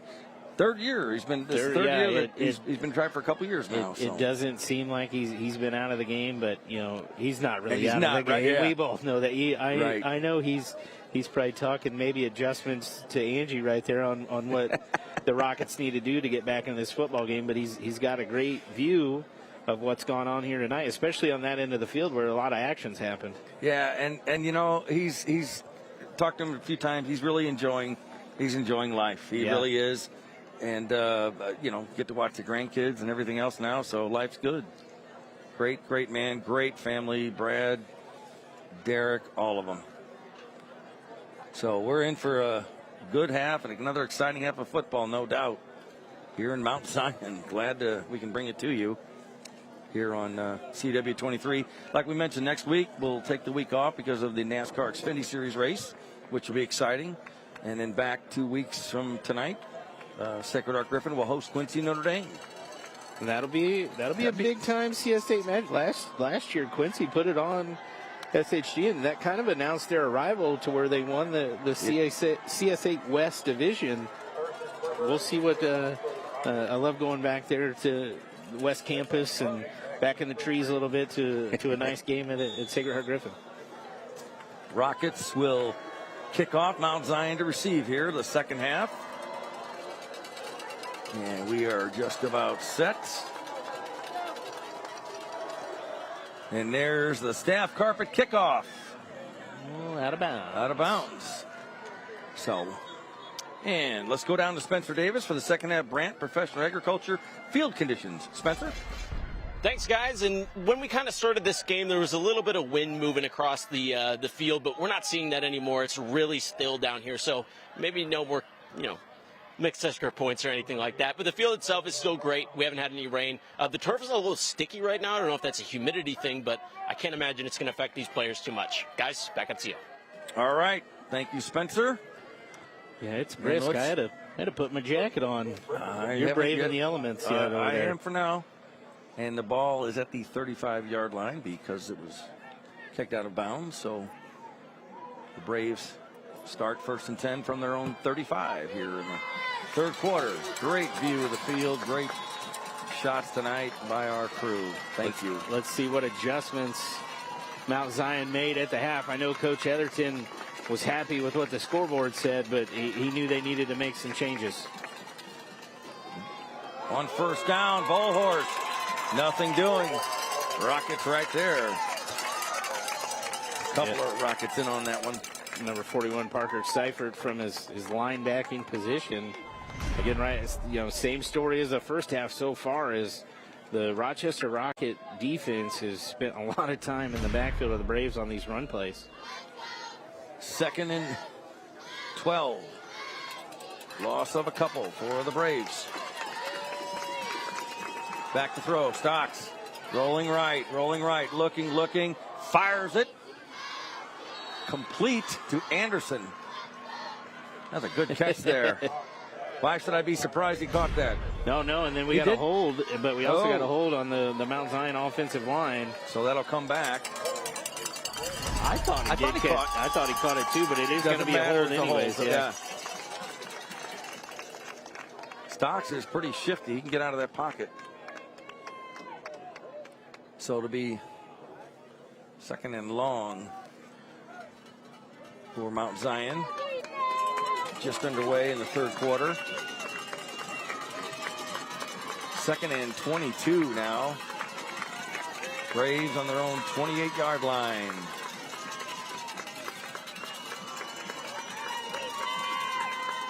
Stocks takes his time. Might be changing the play. Stocks has it. Fires it. Anderson. Complete. Big catch there. The big guy with a big catch. That's a great throw and catch by both Keller Stocks and J.C. Anderson. So they've got J.C. Anderson in a bracket, which means they're going to have a guy underneath and over top. Coach Beaker is going to have to talk to number 6, Eli Cox. He's got to get over there quicker, or he's just going to drop that ball in the bucket every time to 18. 21-yard pickup, 3rd and 1 for Mount Zion. And nobody else is going to catch that ball in that case, the way that was thrown. And that's what you want to do. And great throw by Stocks. He's got a small window to put that football in, and he dropped it right in there. 3rd and 1. Full horse to motion. Oh, bad snap. Bad snap. Rockets are there. And number 88 once again. Wow. What a big, big night the Rochester defense Connor Broughton's having.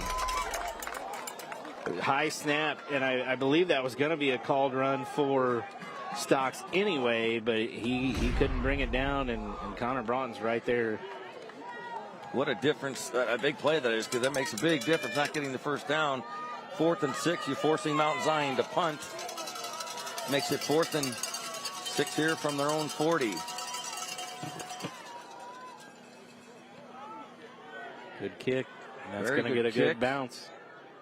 It does. The Rockets let it go, and it does take a brave bounce all the way to the 14-yard line. So that's where Rochester will start this drive in the 3rd quarter. And right now, hey, it's time for the Smart Local 218 Fan Cam. Here we go. Here we go. The Smart Local 218 Fan Cam. Plenty of smiles tonight. A lot of cheering. There you go. 10-6. Some people might turn on the game and say, hey, what low-scoring game, but it's been a good one. I had after we gave those score predictions to Sammy, I had a feeling, and I almost texted him back to lower it, but I knew it was going to be a defensive battle. J.P. Leonard hands off to Caden Stout.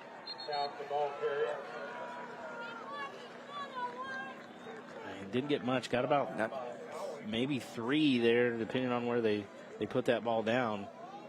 Rochester has done a better job out of the both teams to be able to run the football. 2nd and 8. Leonard back to throw. Fires it. Complete. Still in bounds, now out of bounds. See where they spot it where he got out of bounds. Tristan Stanton, the reception there. Great throw here by J.P. Leonard. He threw that before Stanton was even looking back at the football. That takes a lot of trust. That's something you develop over the summer.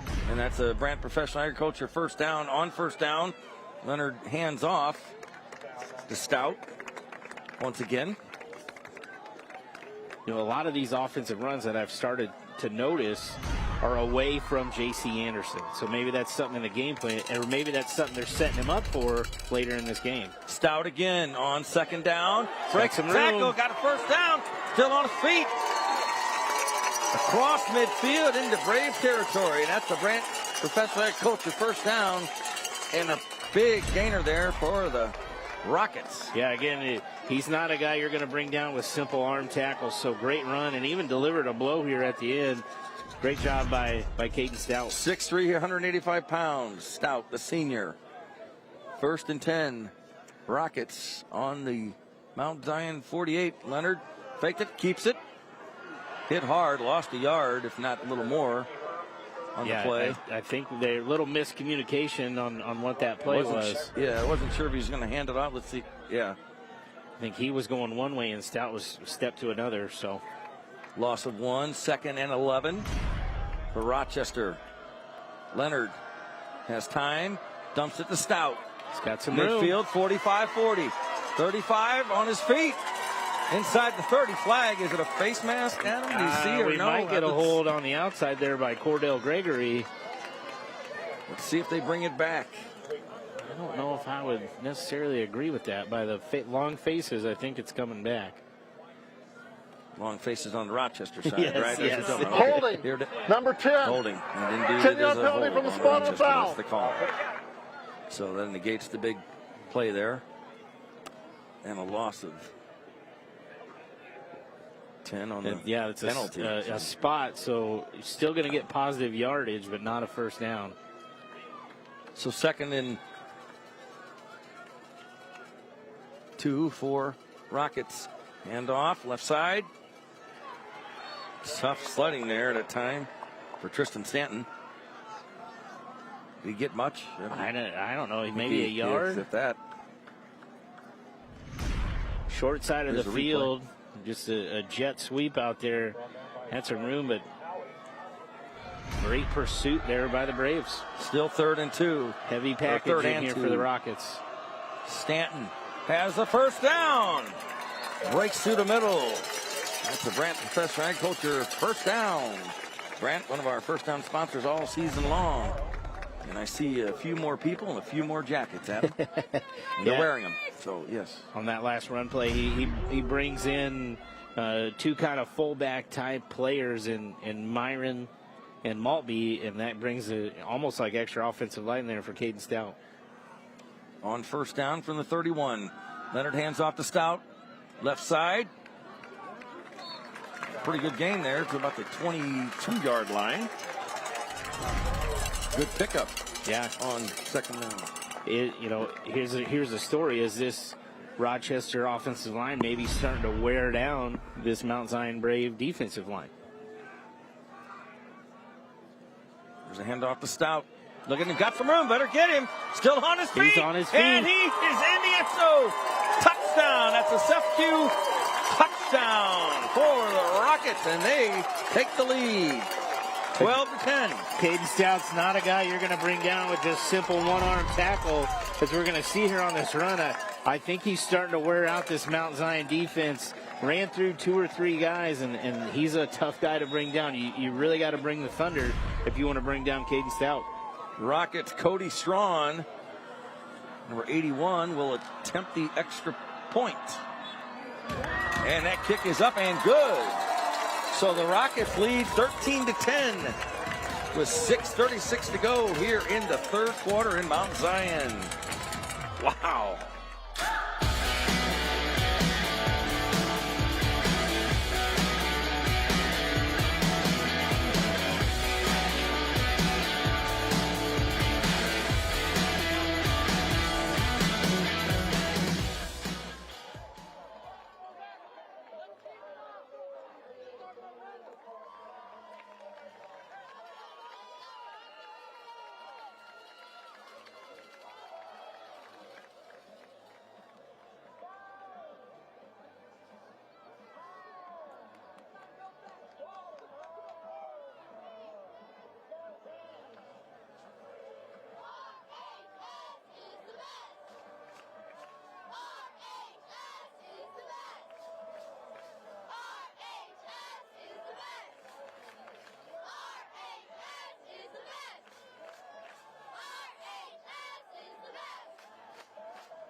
Welcome back to CEFCU Friday Night Showdown, presented by Bob Riding's Family of Dealerships. I'm Paul Wappel alongside Adam Anderson and Spencer Davis, the CEFCU Friday Night Showdown crew. This game has lived up to its advanced billing. 6:36 to go, 13-10 Rochester leads Mount Zion. Both teams won their opener last week, looking for win number 2, and whoever gets it tonight is going to earn this one, aren't they? Oh, absolutely. And again, I think this could be a prequel to a matchup we could see in late November. And the Braves await the kickoff. The Rockets are ready, and it's a staff carpet kickoff. At the 15, 20, 25, 30, got some speed. Better got get some him. Room. Almost out to midfield. How about that for a return? And that'll get the Mount Zion faithful going. Brody Lipa. I talked about it as a key all through. You got to win the 3rd phase, and right now I'd say Mount Zion has done better special teams wise and winning the 3rd phase of this football game. Check out a shot of Lipa here. Made one cut and then took off. Had to have the kicker bring him down. Fortunately to stop him there. But great starting field position. 1st and 10, Braves from midfield. Not too shabby at all. That's right, Adam.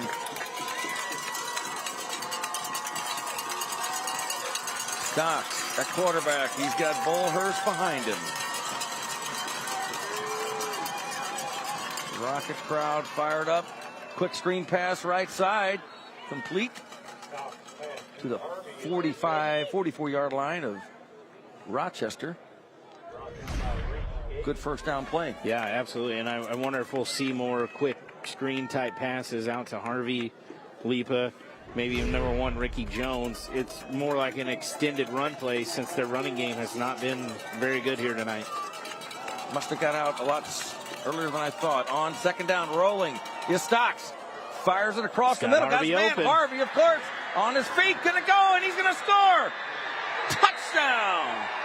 That's a CEFCU touchdown for Mount Zion. The Braves come right back at him. Yeah, Jacob Harvey, I'm not sure how he's doing it, but that is not a guy you can turn loose in the secondary if you're a Rochester Rocket. Came from the opposite side of the field, and you know Stocks is going to be looking for him, but he had 4 Rockets trying to tail him, and with his speed, you're not going to catch him. Wow. Mount Zion, let's see, they're going to go for the extra point or 2. They will. Looks like they'll attempt the extra point. And they have fireworks here when they score touchdown. So Mount Zion try to make it a 4-point lead. Shoemaker nails a kick, and it is good. So set just like that, 17-13, Mount Zion regains the lead. And I want to remind you tonight at 10:15 on ABC, join us for the Friday Night Showdown recap. Scores and highlights from all the important games here in Central Illinois. That's tonight at 10:15 on News Channel 20. Wow, 6:14 to go. This second half started out pretty explosive. Absolutely. You know, I was watching defensive coordinator Steve Beaker, and he is upset at his defense because he knows that's not a guy you can lose track of on the defensive side of the ball. And especially when you are bringing pressure onto Keller Stocks, you got to make sure you're got everything taken care of on the back end. I mean, the Rockets have a lot of weapons. We always talk about that. And tonight, they of course they do this year. But boy, you've got Anderson and you've got Harvey. You got to watch them both. Yeah, and Coach Leonard, and he would know more than anybody. He talked about Jacob Harvey maybe being one of the better receivers in the area that doesn't get talked about enough. So we've seen it here tonight. The type of things that he can do with the football in his hands. He's an exceptional talent. So the Braves will kick off to the Rockets once again. Gregory back to possibly return a kick. Let's see if they get an opportunity to. And there's a staff carpet kickoff. And no chance to return that. 1st and 10, Rochester from their 20-yard line. Back on offense, the Rockets go. You got to wonder, Adam. I mean, obviously there's a lot of time left, but is this one of those games where even though it's not high scoring, the last team with the ball might win it? Could very well be. And the run game at Mount Zion hasn't worked, but hey, it hasn't needed to so far. So if they keep popping these big plays, but I do start to think about J.C. Anderson's playing on the outside and defensive end. Is this running game from the Rockets going to start to wear him down a little bit? Hand off to Stout. Ball's loose, but was he down? Was he down? He was down. Wait a minute. I think yes. That ball was definitely down. He's definitely down. So he took a hard tumble there too, and close to a first down. But let's see here. Take a look at this. Yeah, it came out. It was starting to move, but it came out as he was on the ground, and he took a hard fall. But good to see that he's back up. We do have a Brave down on the field. Down. Here with 6:01 left in the third quarter. Anything surprise you tonight so far, Adam? I do think the pressure that both of these defensive teams have gotten on both quarterbacks, actually. We've got another angle on the replay here. Let's see if we can see. So the ball's starting to move here. Almost a but yeah, it almost was a fumble. But the bang plays. Let's see here. The ball's moving, right? But the ball's kind of loose. It's again bang right there. But I think they made the right call.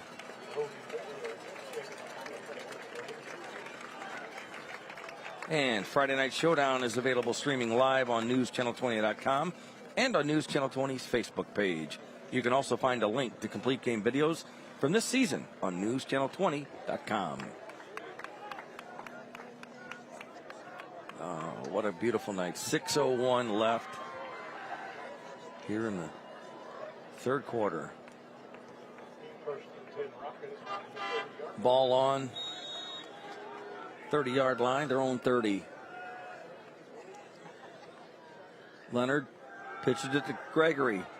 Left side, trying to find some room. Gets maybe 3 on the play. He ran a lot to get just about 3. I was just going to say that. Cornell Gregory. A lot of running for 3.5, 4 yards.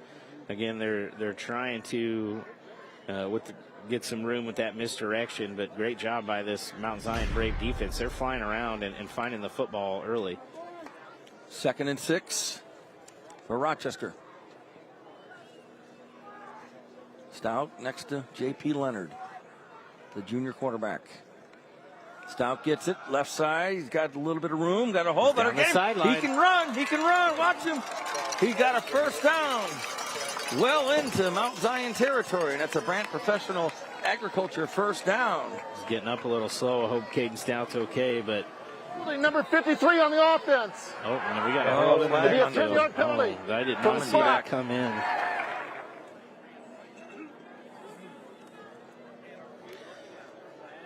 He might just an elusive cramp here.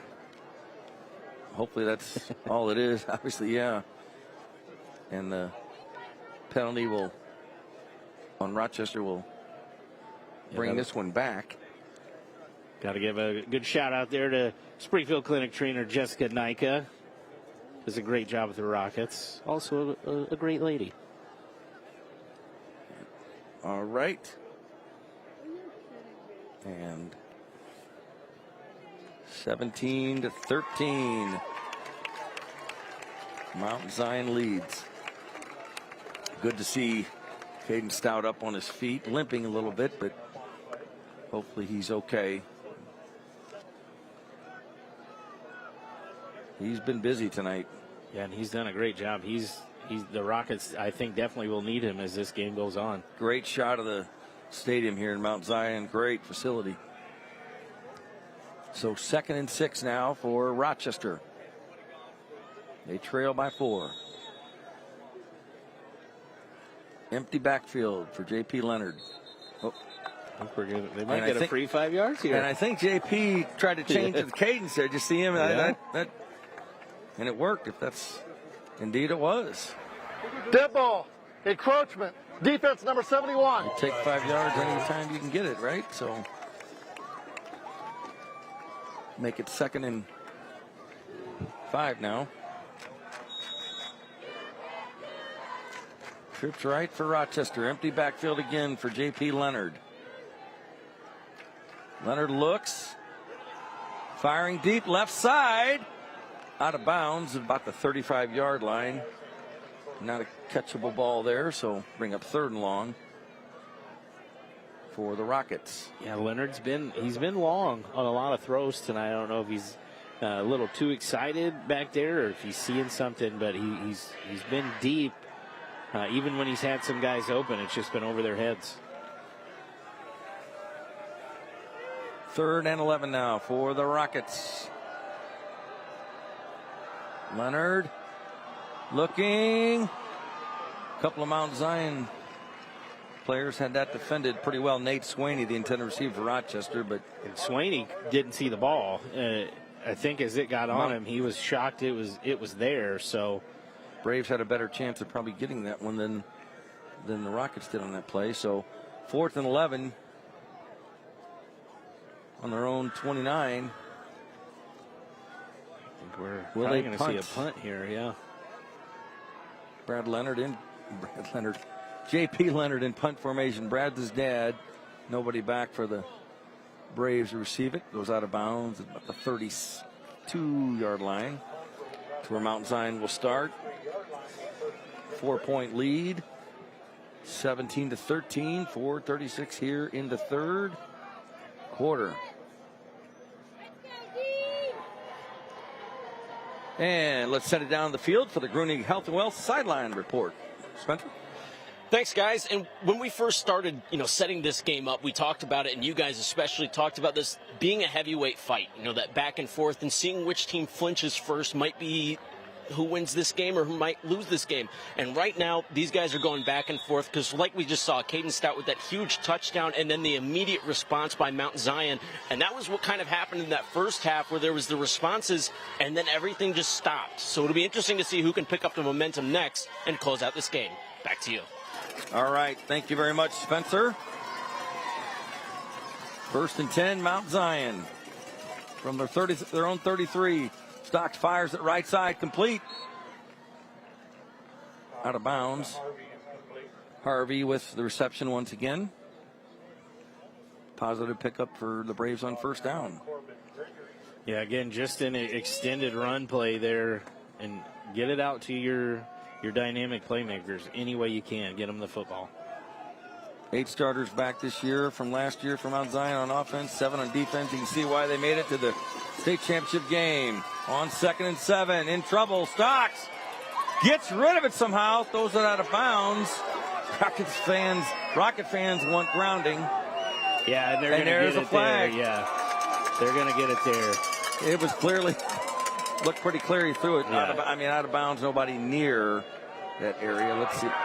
Intentional grounding. There it is. There's the call. So the difference between the high school game and the college and NFL game that most of you at home are used to watching, you can do that, and you can come to the sideline. There doesn't have to be anybody there, and you can throw the ball clearly into the stands if you wanted to. But in the high school game, if you're out of the pocket and you do throw it towards the sideline, somebody's got to be in the vicinity, or it's got to be towards one of your receivers.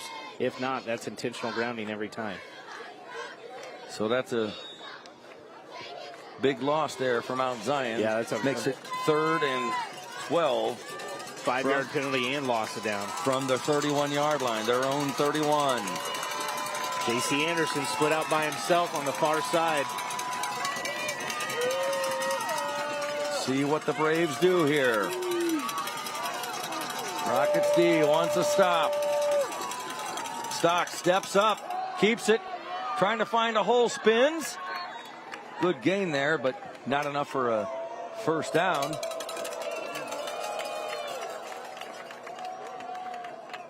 Yeah, so 4th down, and Mount Zion's going to punt. Long. Looks like the Rocket defense holds here.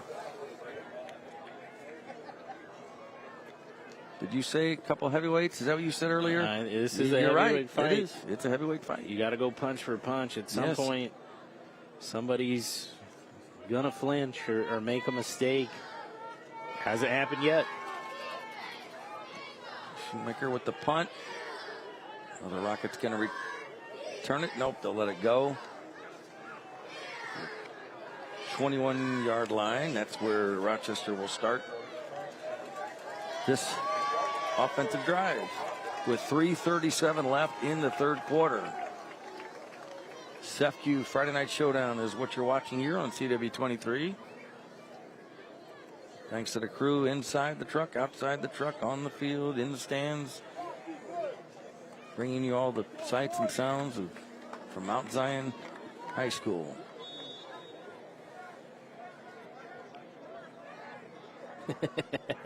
JP, there we go. Give him a shout out. Thank you for what you do. Do great work. 1st and 10 for the Rockets from their own 21. Stout next to Leonard. Stout gets it, cuts back. Good move. Thought he might get stopped sooner than he did. Pretty good pickup there on 1st down for the Rockets. Yeah, great 1st down run here. Just almost like a counter play. Put his foot in the ground and came back the other way. But good tackle there by Jacob Harvey to bring him down. 2nd and 3. Leonard, low snap, gives it to Stout. Goes back through the middle. Gets plenty of room for plenty yardage for the 1st down. That's a Brant Professional Agriculture 1st down for Rochester. Hopefully Caden, he's up limit again. I do think it was a cramp that he had gotten earlier. But he's starting to wear down this Mount Zion defense. Leonard to throw. Goes long. Incomplete. Intended receiver was pretty far away, Cordell Gregory. Make it 2nd down. And That ball went outside. Gregory went inside, so not sure if there was a little confusion on the route or what there, but J.P. Leonard has got to get some confidence back. He's overthrown and missed some Rocket receivers here. If he can get some confidence, it could be a good thing for the Rockets. 2nd and 10 for Rochester.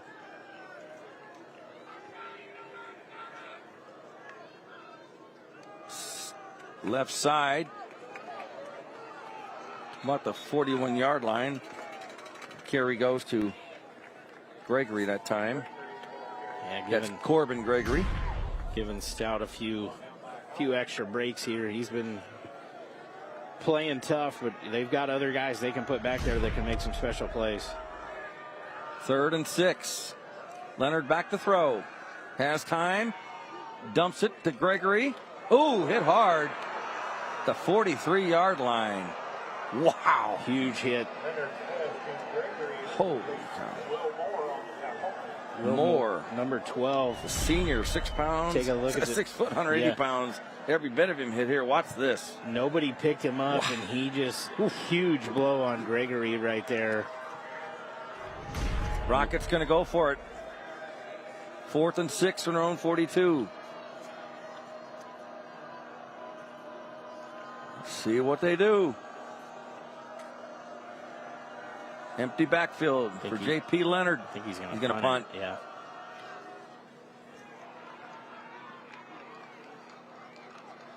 About the 28-yard line, so that's where Mount Zion will take over with a minute 35 left in the 3rd quarter here. And the home team leads 17-13. What a game. What a game. What a game.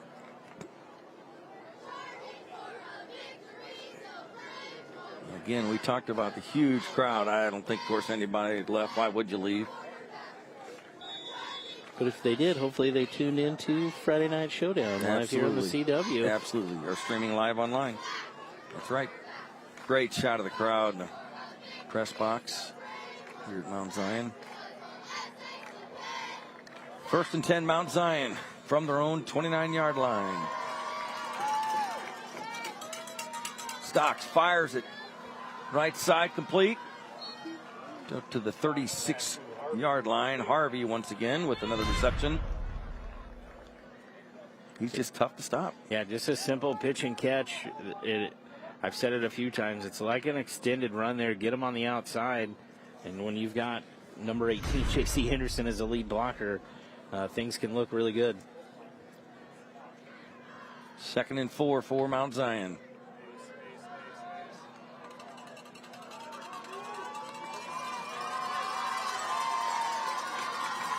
And the 35. Oh, that's going to be a free 5 yards. Looked like the Rockets jumped, and I think you're right. And indeed, that's what happened. So that's a Brant Professional Agriculture 1st down. That's the easiest way to get him. Penalty.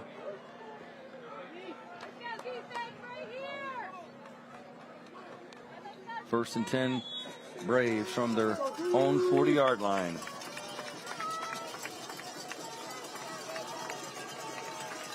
Bullhurst in the backfield. Stocks looks to throw. Looks left. Rochester. Oh, complete Harvey. Goodness. Gonna get him. Not going to get him. He's going to score. Touchdown. 60 yards. Thought the Rockets might get the interception. They did not. And that is a CEFCU touchdown and a huge touchdown for those Braves. Yeah. What a throw there by Stocks. But again, this Rocket defense, you can't lose track of them. I think Brooks Gavin just didn't play the ball very well. Went right over his head. But great throw and great catch. 23-13 Braves. And Mount Zion will try to add to its lead here with 1:19 to go in the 3rd. Stocks to Harvey. Big play there for the Braves. Had a double coverage over there. He went by one, and Gavin was back deep, but he did not play that ball very well. Unfortunate error there for the Rockets. Shoemaker will attempt the extra point for the Braves.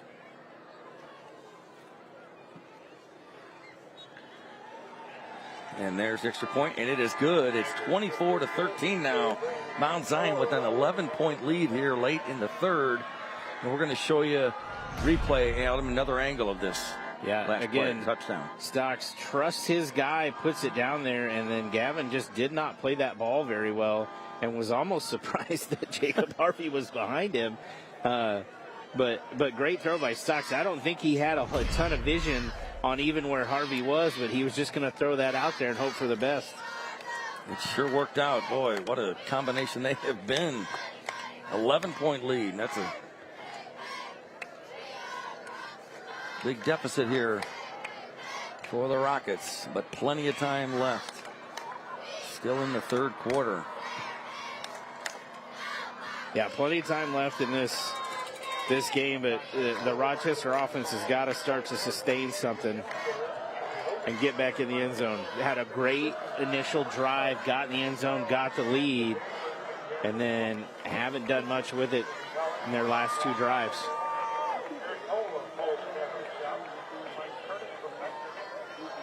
Corbin Gregory and Cornell Gregory back to what they hope they'll get a chance to return the Shoemaker kickoff here in the third. And there's another staff carpet kickoff. Deep kickoff. No chance to return that. 1st and 10 Rockets from their own 20-yard line. And they need a score. And they need a good drive or and a score, the Rockets do. Need to definitely get some momentum back on this sideline. It got very quiet after that last touchdown over here on the Rochester side. It sure did. Let's see if Derek Leonard, what he's got in his bag of tricks tonight. 1st and 10, Beal at quarterback. Hands off. And Gregory with the carry that time. Tanner Beal back in at quarterback. Looks like they're going to maybe speed up this tempo a little bit too. 2nd and 4, we'll call it. Beal to throw. Fires it. A little too much on that. Intended receiver was Cordell Gregory. Beal's got a strong arm there, and he showed it there. Yeah, absolutely. He had a lot of heat on that one, but got to calm down and get the ball down. Inside of a minute left in the third. Beal from the gun.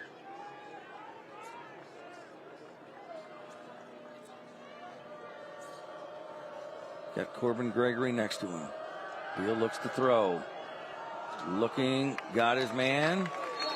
The 37-yard line, completion to Nate Swaney. Great route there by Swaney to get open, coming to the sideline and get a first down. Just what the Rockets need here.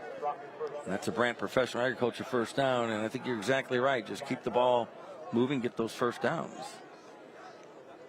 On first down, handoff to Corbin Gregory.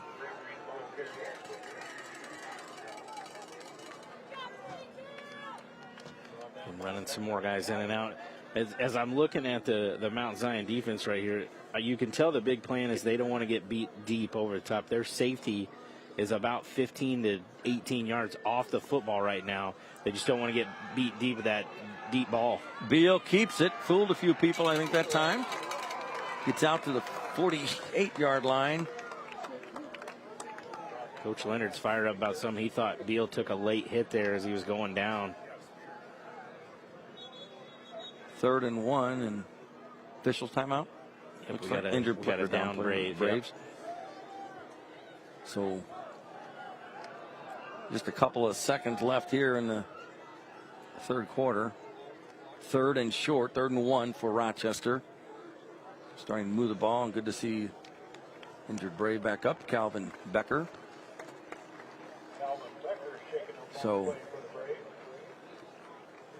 what will the Rockets do here on 3rd and short on their own 48-yard line?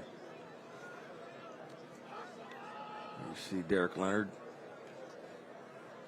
21st season at Rochester. Hard to believe, isn't it? Yeah, I can think back to him being a quarterback at Illinois College. I can't believe he's been at Rochester for 21 seasons. And the Rockets going to let the clock run out here in the 3rd quarter. So we're going to go to the 4th quarter. Mount Zion, after 3, leads 24-13. We're going to take a break. Back with more CEFCU Friday Night Showdown from Mount Zion in just a minute.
Welcome back to CEFCU Friday Night Showdown, presented by Bob Riding's family of dealerships. Let's get the 4th quarter underway here in Mount Zion.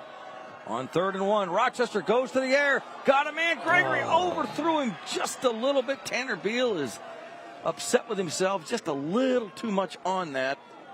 He had his man, Gregory, open. It's kind of been the story of the night here for the Rocket quarterbacks, is they've just been a little long on their pass plays, or a little too out of reach to make these big plays. 4th and 1 from their own 48. Rockets going for it. Got the first down. Is Stout still on his feet. Gets across midfield, and that's plenty of room for the Brant Professional Agriculture first down. Yeah, great run there by Stout. It's good to see him back in this ball game. I think he's going to be a big key for the Rockets here in this 4th quarter if they want to get back in the game. On first down, Stout again. Braves saw that coming. Loss of the play, about 4. Brought down by Will Moore. Still a lot of time left, obviously, and down 2 scores, and need a conversion as well. The Rockets would at this point, but 2nd and 14 now from their 49. Plenty of time for Beal. Looks left, complete. Did he bring it down? There's a flag on the play. Flag on the play as well. And I do think he caught it. So Nate Swaney with the catch. See what the flag's all about. It's in the secondary. It's going to be a hold or a pass interference on one or the other. Had a lot of penalties tonight, haven't we? Yeah, have had a lot. Defensive pass interference on Mount Zion. That penalty is And they'll declined. decline it. The to be Rockets first will, down. of course, and that's a Brent Fisher Agriculture first down. Here's the replay. Beal. Yeah, squared his shoulders, delivered a great throw, and great way to hold on to the football. Swaney pulled that one in. I think Derek's saying he wants to take it. Because I was shocked because they would have had 5 more yards.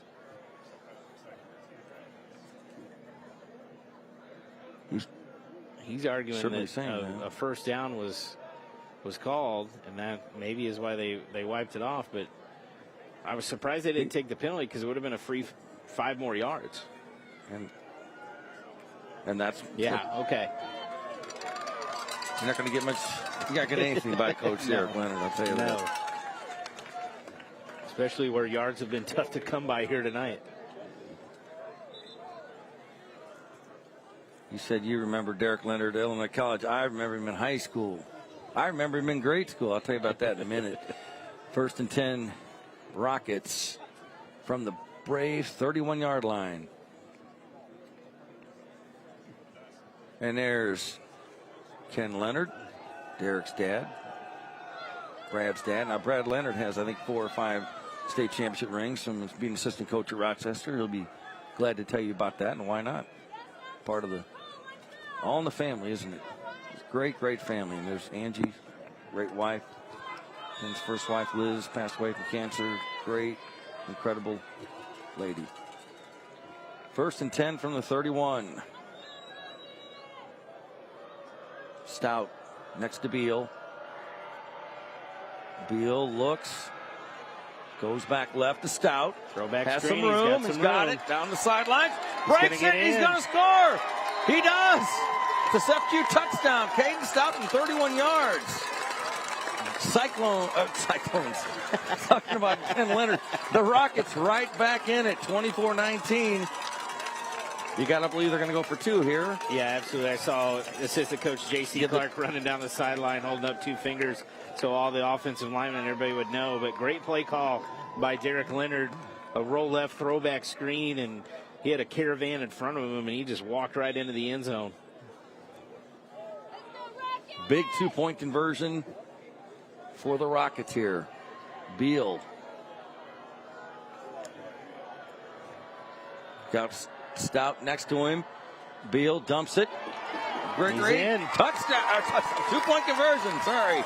24-21.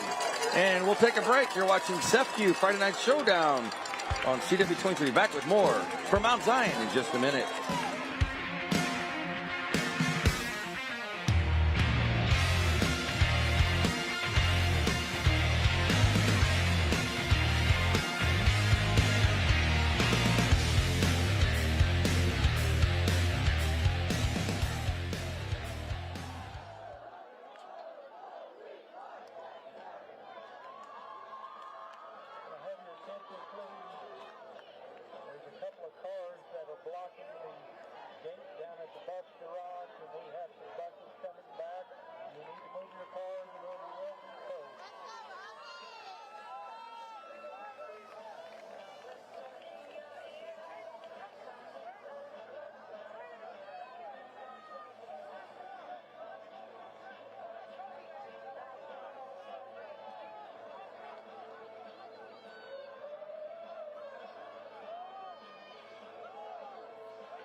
Welcome back to CEFCU Friday Night Showdown, presented by Bob Riding's family of dealerships. 10:47 to go in the 4th quarter. Fans are fired up. Rockets just made it a 3-point game after the Stout touchdown and the 2-point conversion by Gregory. Cordell Gregory. Yeah, new life here on the Rochester side. And I don't know if Coach Eric Warren might be, could we see a potential onside or squib kick here? Catch him off guard. You never know.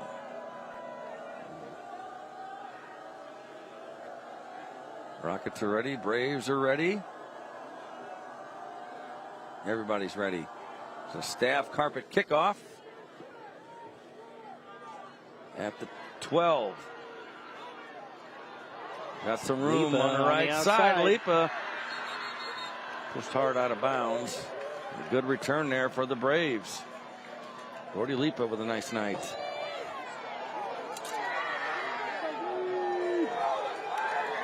Yeah, we got.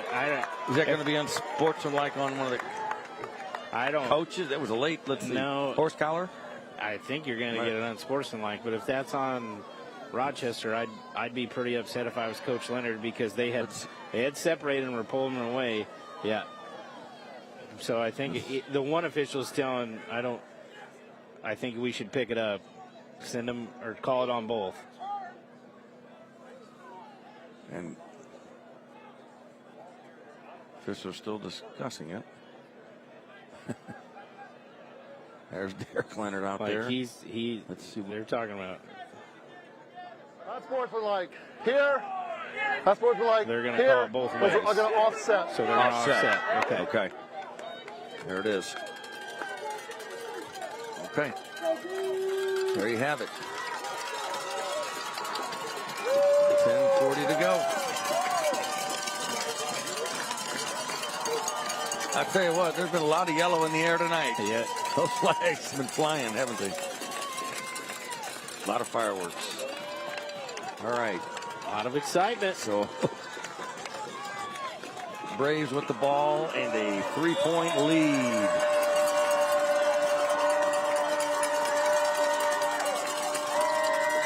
Stocks fakes the throw, keeps it, better tuck it away. He's hit by a host of rockets. He does get a few yards on that play. Yeah, again, he's lucky there. Xander Braves was right in his face, but lucky to get anything after they had were in the backfield early. 2nd and 7 now for Mount Zion.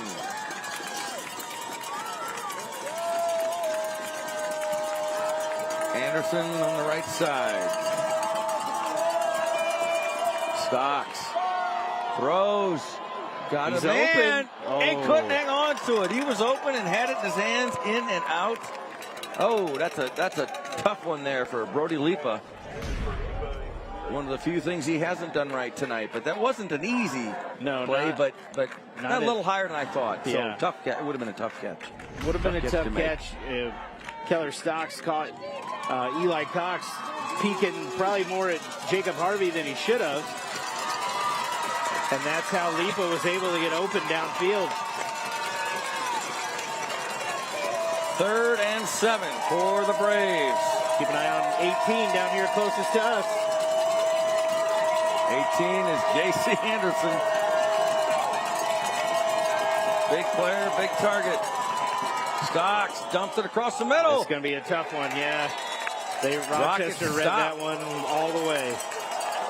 Thought for a second they might have a chance to pick that one off. So good defense by the Rockets that time. And 4th and 11 now for Mount Zion. Punt situation.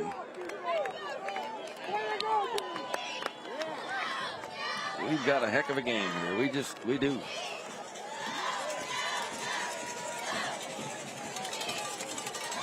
Mount Zion's had some really, really good punts tonight. Their punt game, their kick game's been very good. He has definitely done the job here of flipping the field and making it tough. I don't think they've returned any, and he's gotten great bounces like that all night.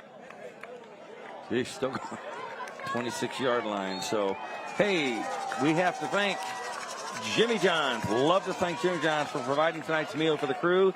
Jimmy John's. Look at that. Everybody in the truck. The sandwiches. The food was awesome. The sandwich of sandwiches, Jimmy John's. It was awesome. It was great. I had about 3 or 4 or 5 of those little ones. Oh, my God. The they're chips all were gone. good. Look at that. Oh, God.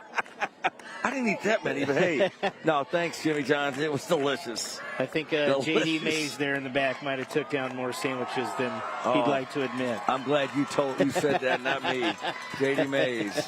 He's a legend at Channel 20, man. He's awesome. All right, Rockets with the ball. 1st down, hand off to Stout. stopped pretty quickly there. So real quick, back to Derek Leonard. So when I, way back, 30 years ago, I was a sportscaster at Channel 20. I did these one-on-one challenges. People would write in or call in, say, hey, they challenged me to something they're really good at. Derek Leonard challenged me to a free throw contest, or his dad, Ken, set it up. Derek was in 5th to 6th grade, and he made all these free throws. I think I made a couple. Derek won that one. So Derek's been a winner his whole life. So great guy. All right, 2nd and 9 from the 37. Keeps it himself, does Beal. Runs into some traffic.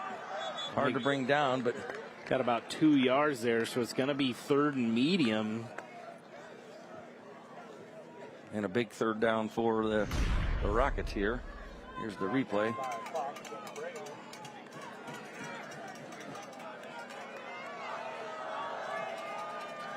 Third and long. Agree. Staten. He's going to be close. Let's see. Caden Stout. Yep, first down. The Brant Professional Agriculture, first down. Out. The Rochester Rockets. 1st and 10 from the 42. From the gun. Fakes it, Beal does. Throws right, complete. Out of bounds at about the 44-yard line. And that's Tristan Stanton. Beal took a big hit after he delivered this, but he's technically a runner, so that's okay. But good swing pass out there to Stanton. And got about 7-8 yards on the first down play. 7:38 left in the 4th here. Empty backfield. Beal fires it complete again at midfield, just across midfield to Tristan Stanton. Rockets moving once again. I think Tanner Beal's getting a little bit of confidence underneath him. He's delivering a lot more crisper throws here on this last 2 drives.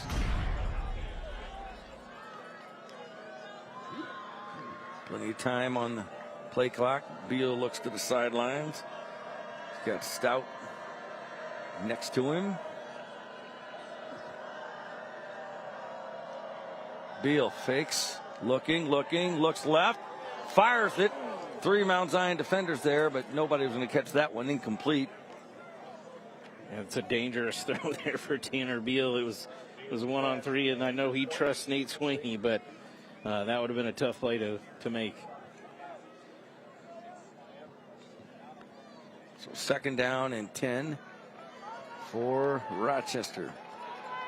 They trail by 3 here in the 4th.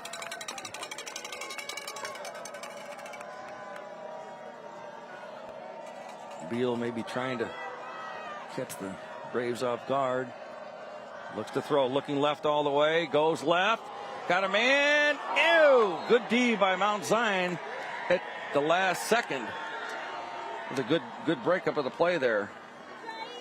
Good throw to Eli Cox. I thought Beal, if he would have left that one to the outside a little bit more, Cox might have had some more room to bring that one down. But Kellen Bolhurst, 21, with the good defense. Got his hands in. Perfect time. Perfect timing. That's how you play defensive back at a high level. 3rd and 10. Back to throw. Beal looking. Fires across the middle. Complete. First down. Brant Professional Agriculture, first down for the Rochester Rockets. And number 10, Cordell Gregory with the big catch. That's a big-time catch there by Gregory. And that early pressure right here. Beal had Sweeney open coming to the sideline, but he was able to come back. Dangerous throw to make, but great job by Gregory to go up and get it. Stout on first down. Breaks a couple. And he's inside the Griffith Construction red zone. And that is another Brant Professional Agriculture first down as well. We've got a lot going on with these Rockets right now. They're going to get right back up on the ball and go. I would too. Keep them going.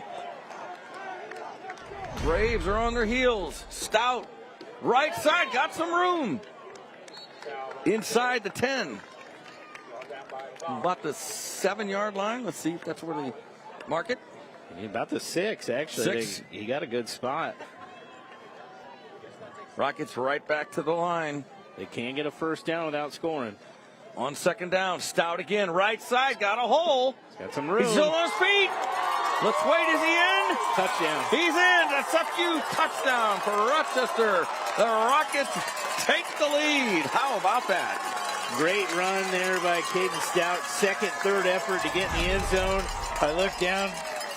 Coach Ken Leonard loved it. He stood up. He was happy about it. He's fired up for these Rockets and his son Derek. Rochester back in this game. And the lead. Big extra point for the Rockets. We got a flag. Cody Strawn is encroachment. kicking the play. Half the distance, right? Yeah, So it'll move it up a little closer. about a yard. So you got a 3-point game. Obviously, a 4-point game lead would be huge, Adam, at this point. And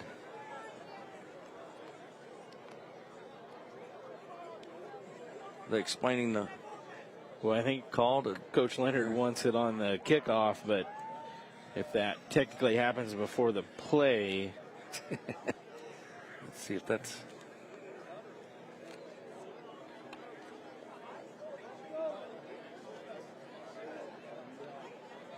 .6:33 to go. Rockets just scored. And we're awaiting the extra point attempt. Cody Strawn, the sophomore, will attempt the extra point. I think we're ready.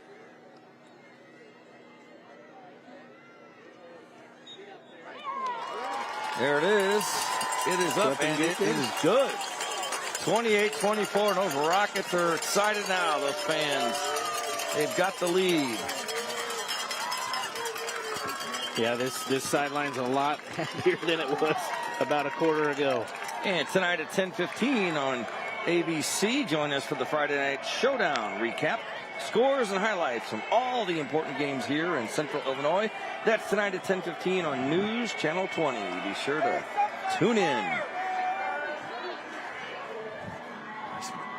So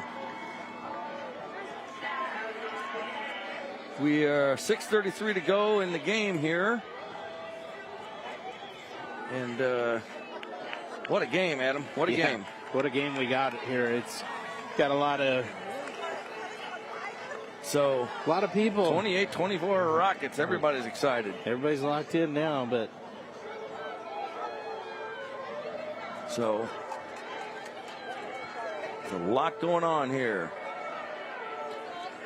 28-24 Rochester. See some smoke, something's burning over here in the air. We're not sure what's going on. Hopefully everything's all right. I think it is. Is it really? Is it? All right. I said it's our generator. Hopefully it's not. If you lose a picture or audio all of a sudden, we'll know what happened, Adam. We'll do the best we can. All right. 6:33 to go. What a game. What a game. Again, it's been body blow after body blow here in this heavyweight fight. Let's see how Mount Zion, they've responded well. Every time Rochester's came back, they've immediately come back with a touchdown. Cody Strawn. The staff carpet kickoff, and it's a squib kick. Bobbled by Mount Zion, and they safely, wisely just fall on the ball. Coach Heatherton's not going to be happy about that. You know, they've had great returns, and as that ball bounces through there, you have to play that almost like you're in baseball. And it bounced through a few of his guys, and Lipa had a fall on that before something disastrous happened. A ton of time left, Adam. 6.5 minutes. Mount Zion. Quick strike offenses, too. It's been big plays for Mount Zion. They've only really had the one sustained drive where they got in the end zone. Wonder if they'll play conservative here or not. Let's see how they do. On 1st and 10, empty backfield. Not now. Handoff. It works.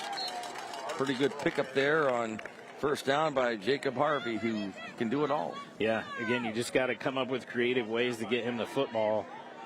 And whether it's running or throwing, they'll do what they got to do. But great little motion and handoff to Harvey to get about 5 yards. 2nd and 5 now for Mount Zion from their own 22.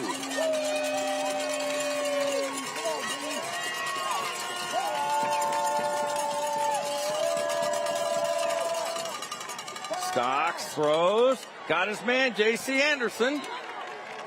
Got the first down, and then some. Brant Professional Agriculture first down for the Braves. Great throw and catch there by Stocks to Anderson. That was a fastball there. And what that play action didn't do much, but it did enough to hold those linebackers where he could drop that ball in behind them to Anderson. 1st and 10 from the 33-yard line. 5.5 to go. Stocks throws it quickly to Harvey. Has it on his feet. Goes out of bounds at the 42-yard line. Pick up about 6, maybe 7 on that play. Again, just an extended run play out to Harvey. Gregory almost made a play on that football, but just got it right out of reach. That left all that room for him to turn it into a big game. 2nd and 3 for the Braves. Stocks looking. Fires it across the middle into traffic. Incomplete. Would have been a tough catch for Harvey. Surrounded by some rockets here. He fired that ball. You know, Keller Stocks has made a lot of great decisions tonight. I don't really think that was one of them. When you're rolling one way, all your coaches are going to tell you throwing it back across the field is dangerous. And that was a good show of why right there. He had 3 guys kind of surrounded Harvey. Rocket defense says, hey, come on, fans, fire us up. And they are ready to go here on 3rd and 3. We're going to get it. Let's see. Spot the ball. The ball is not spotted. They try to move it up a little bit. Great catch by the officiating crew, though. Yeah, definitely. So it's still 3rd and 3. No change on that. From the 41. Stocks. Fires it. Oh, yeah, flag all the way on the Rockets. Yeah. You can see it a mile away. Yep. I can see it from here. Oh, my goodness. Nothing against Cornell Gregory, number 24. But Lipa had him beat off the line of scrimmage. And I know there was some hand fighting, but he had a big hold of the jersey right there. Derek's really not happy. Coach Leonard is not happy at all.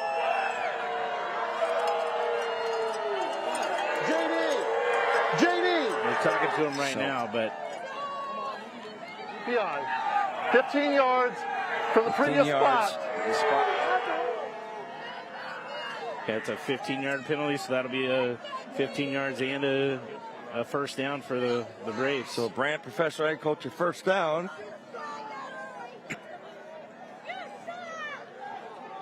5:13 to go. Braves trail by 4. You know, it seems like what's happened here tonight is Rochester gets Mount Zion in a 3rd down, and then a penalties come up every time. Stocks goes deep down the sidelines. Too much.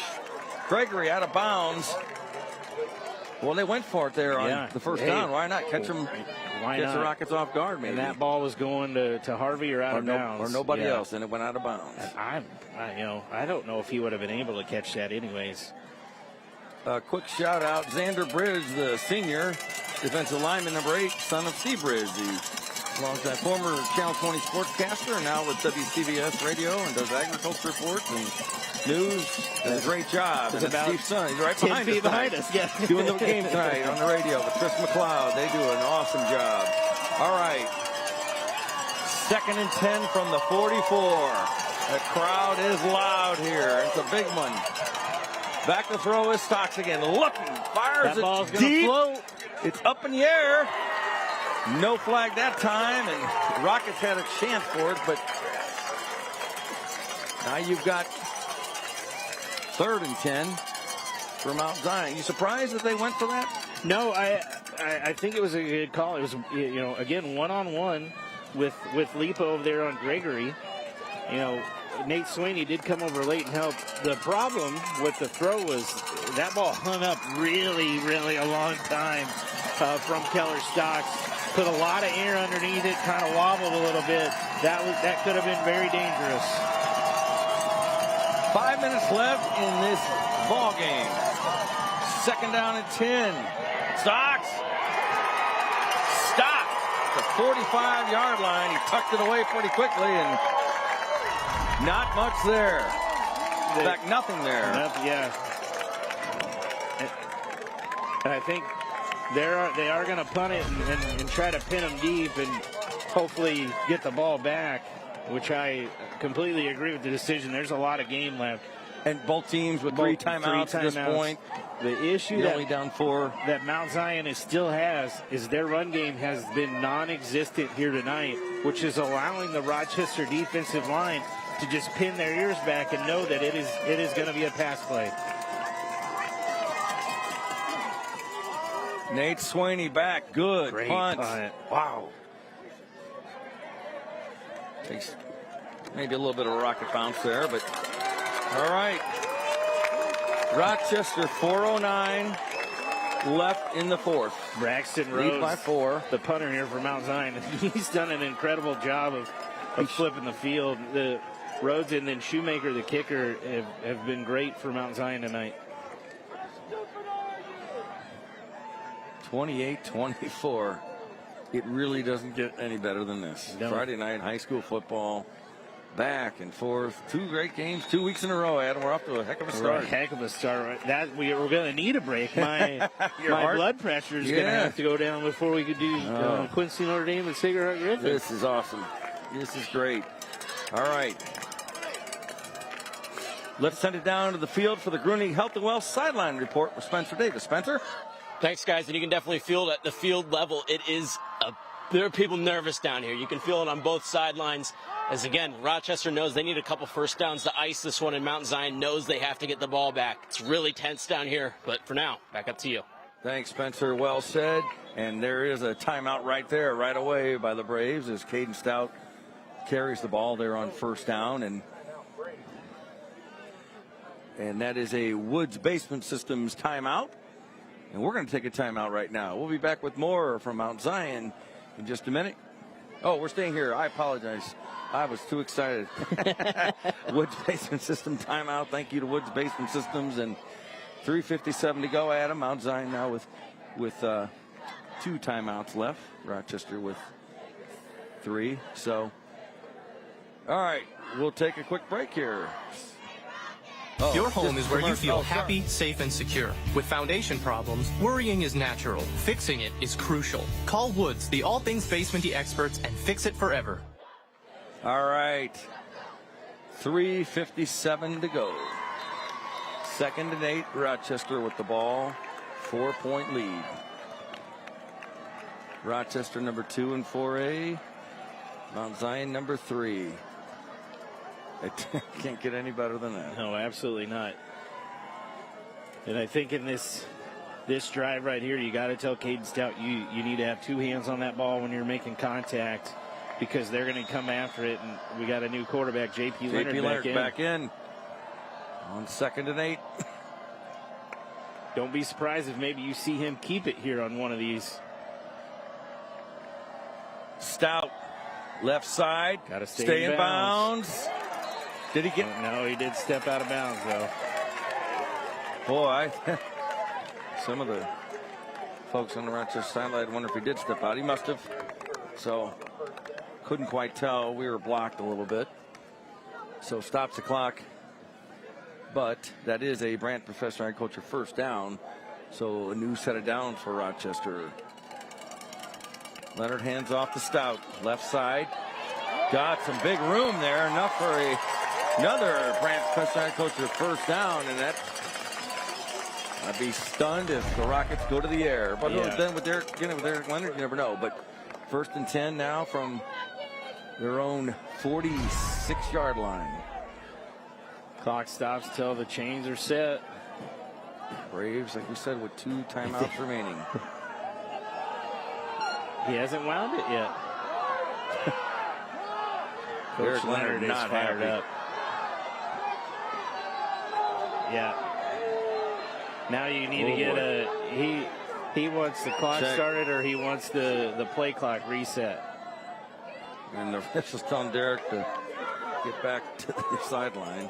Now the clock stops until the changer's set, but the clock didn't restart for about 10-15 seconds.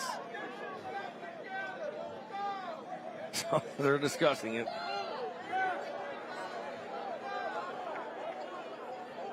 We might be here till 10:30 or 11, but that's all right, Adam. It's worth every minute. This is good stuff.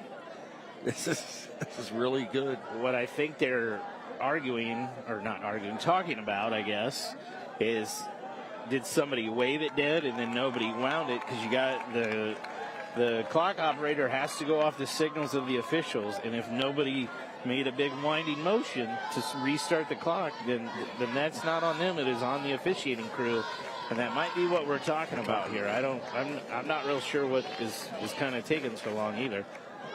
Again, we're early in the year here. Only week 2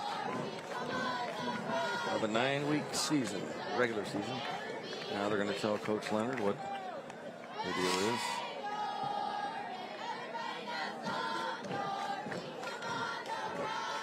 There's the clock. Now the clock's at 3:25. It's first and 10 for the Rockets. So we've got a fresh set of downs. Now the clock's going to run, and let's 20 seconds on the play clock. They're going to take their time, I would think. Here, try to draw the Braves offside, maybe. I would think they'd milk that clock every second they can. 4 on the play clock. J.P. Leonard hands off to Stout. Look at him go. Look at him go. 6 yards, 7, 8 yards on that one. Clock will continue to run unless the Braves call a timeout. And looks like they're going to save it still. Stout has done really well here, especially in the second half. Absolutely. He has been the difference maker in the second half for the Rockets. 15 on the play clock. 2:24 and winding down on the game clock. 2nd and 2. One more first down could be the difference here. Stout again. First down and more. And the Rockets keep pounding it on the ground. To Brant, professional ag coach, your first down. You got to call a timeout now, don't you? Yeah, I think at this point you're going to. I think your coach Etherton, you're going to start thinking about burning the timeouts. Reset the change. Clock runs. 1st and 10 from the Braves. 37-yard line. Most important thing now, right now, Mount Zion's battling, of course, is that clock.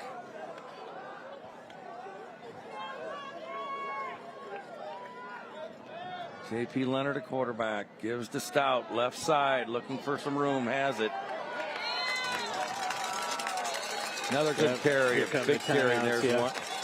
So the Braves will have 1 timeout remaining here with 1:36 to go to Woods Basement Systems timeout. I want to thank Woods Basement Systems.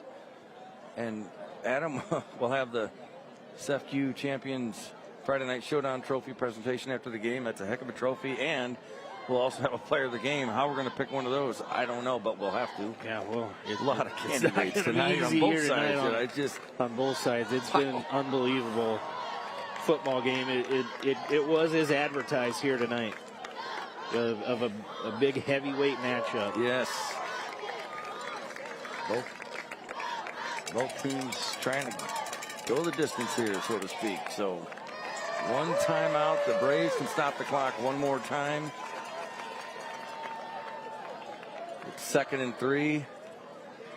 So Adam, I guess in theory, if you stop the Rockets 2nd, 3rd, and on 4th down, you can stop the clock once. Maybe you get the ball back with a few seconds. Yeah. But maybe Not much Not if you much do get left it. If you at do. this point. If you If do you get it hold 'em, back, but yeah, you're going to hope that maybe a rocket steps out of bounds, or you know, hopefully a ball wouldn't pop loose. But you're not going to have a ton of time left. Nope. If you're Coach Heatherton and the Mount Zion Braves. Well, let's see. 1:36 left. Leonard, no surprise there. He's got to stop. That is they're the trying to worst hold thing the ball. that could happen. Oh, they're going to maybe call a late hit. But if you're Stout, if you're Caden Stout, you got to know that. I love the effort. You just got to fall down. but Personal foul. Late hit on number 5. Unsportsmanlike on Mount Zion. Late hit. Killer. That'll almost effectively end this football game. Barring a miracle, Yeah. a turnover and a miracle.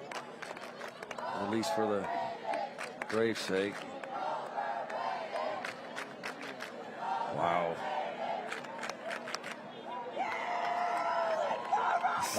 Went out of bounds, but you hit him late. You hit him late, and Coach Heatherton's not happy about it. No. And I completely understand why he would be upset right now, because it's a bang play right there. Rockets take a knee. Mount Zion can stop the clock one more time. I wonder if they will, but now what do there we? might be some talk. Emotions are running high right now. You No just got to doubt. calm down. No doubt. I do expect both of these teams to play deep into November. Yes. So let's see. Got to be an it's got to be an unsportsmanlike conduct. So let's see. 1:20 left. Rochester with the ball and the lead. It's been a back and forth game the entire night, and the officials mark it off. The yardage really doesn't matter at this point, but it's a Grant professional agriculture first down, and Rockets will no doubt take a knee once, maybe twice. What a game. What a ball game. First and goal from the 8.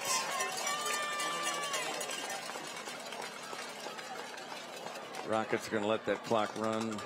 Yep. They can let it go another 20 seconds, maybe one more play after this. What a game. What a game. Lived up to the hype, like we said, and that's what high school football is all about. Leonard takes a knee. Yep, they don't have to run another play. I think they're going to just let it run out. Great game. Two tough teams. What a game. What a night. Wow. I don't think this is the last time we see these teams play each other this year. I think you're right. But two really great teams. I know there's no moral victories in my book.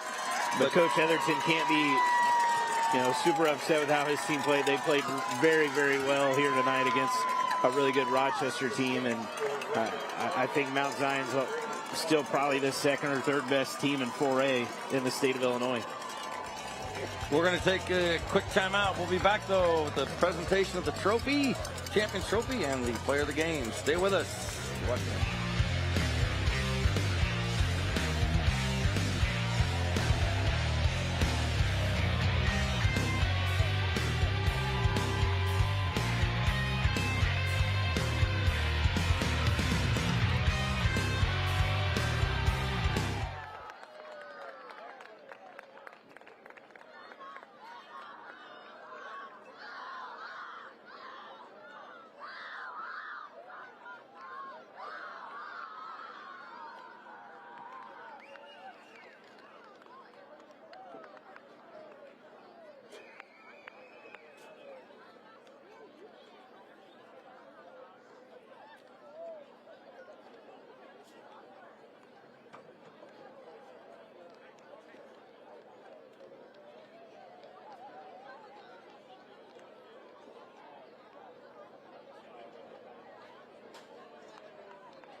Welcome back to CEFCU Friday Night Showdown, presented by Bob Riding's Family of Dealerships. Week 2 is in the books. Rochester beats Mount Zion 28-24. What a great game. And we have a couple things. This is tonight's freaky fast play of the game, brought to you by Jimmy John's. And here it is. Watch this. What a play. Who is it? Number 25, Caden Stout. This was early in the first half. He went freaky fast down the sideline and almost took this one for 6. That is your freaky fast play of the game. Brought to you by Jimmy John's. All right. And we're going to have the CEFCU Friday Night Showdown Champions Trophy in just a moment.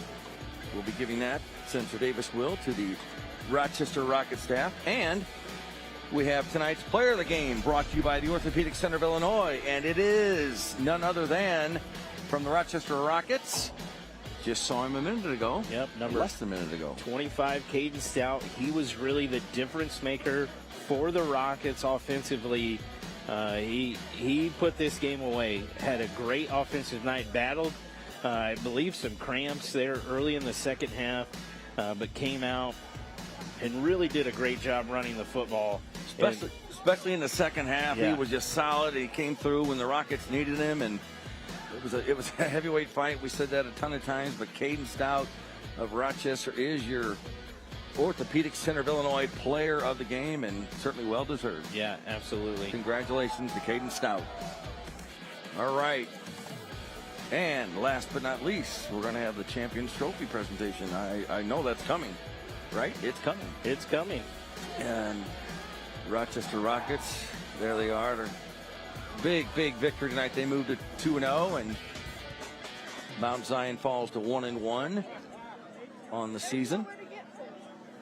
And we're gonna get Coach Leonard and the Rockets. They're excited. We're gonna get them because we got to give them that trophy. Spencer's got to give them that trophy. Trophies. That's part of the deal. Yeah.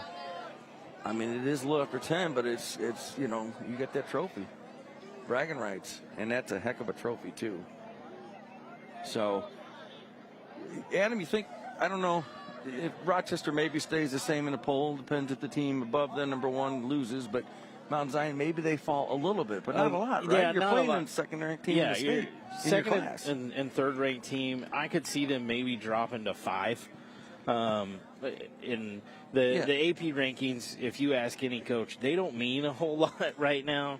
It's something to look at. It's something to talk about. But in real time, these coaches don't care until it comes to late October, and you can see what kind of playoff ranking you're going to get, because that's all that really matters. But it is it'll be interesting to see. It's fun, like you said, it's fun for the media to talk about, and it's fun for the schools. It's publicity and promotion, and it adds excitement and so forth. But yeah, at this point of the season, and there we go. We're going to grab Derek Leonard.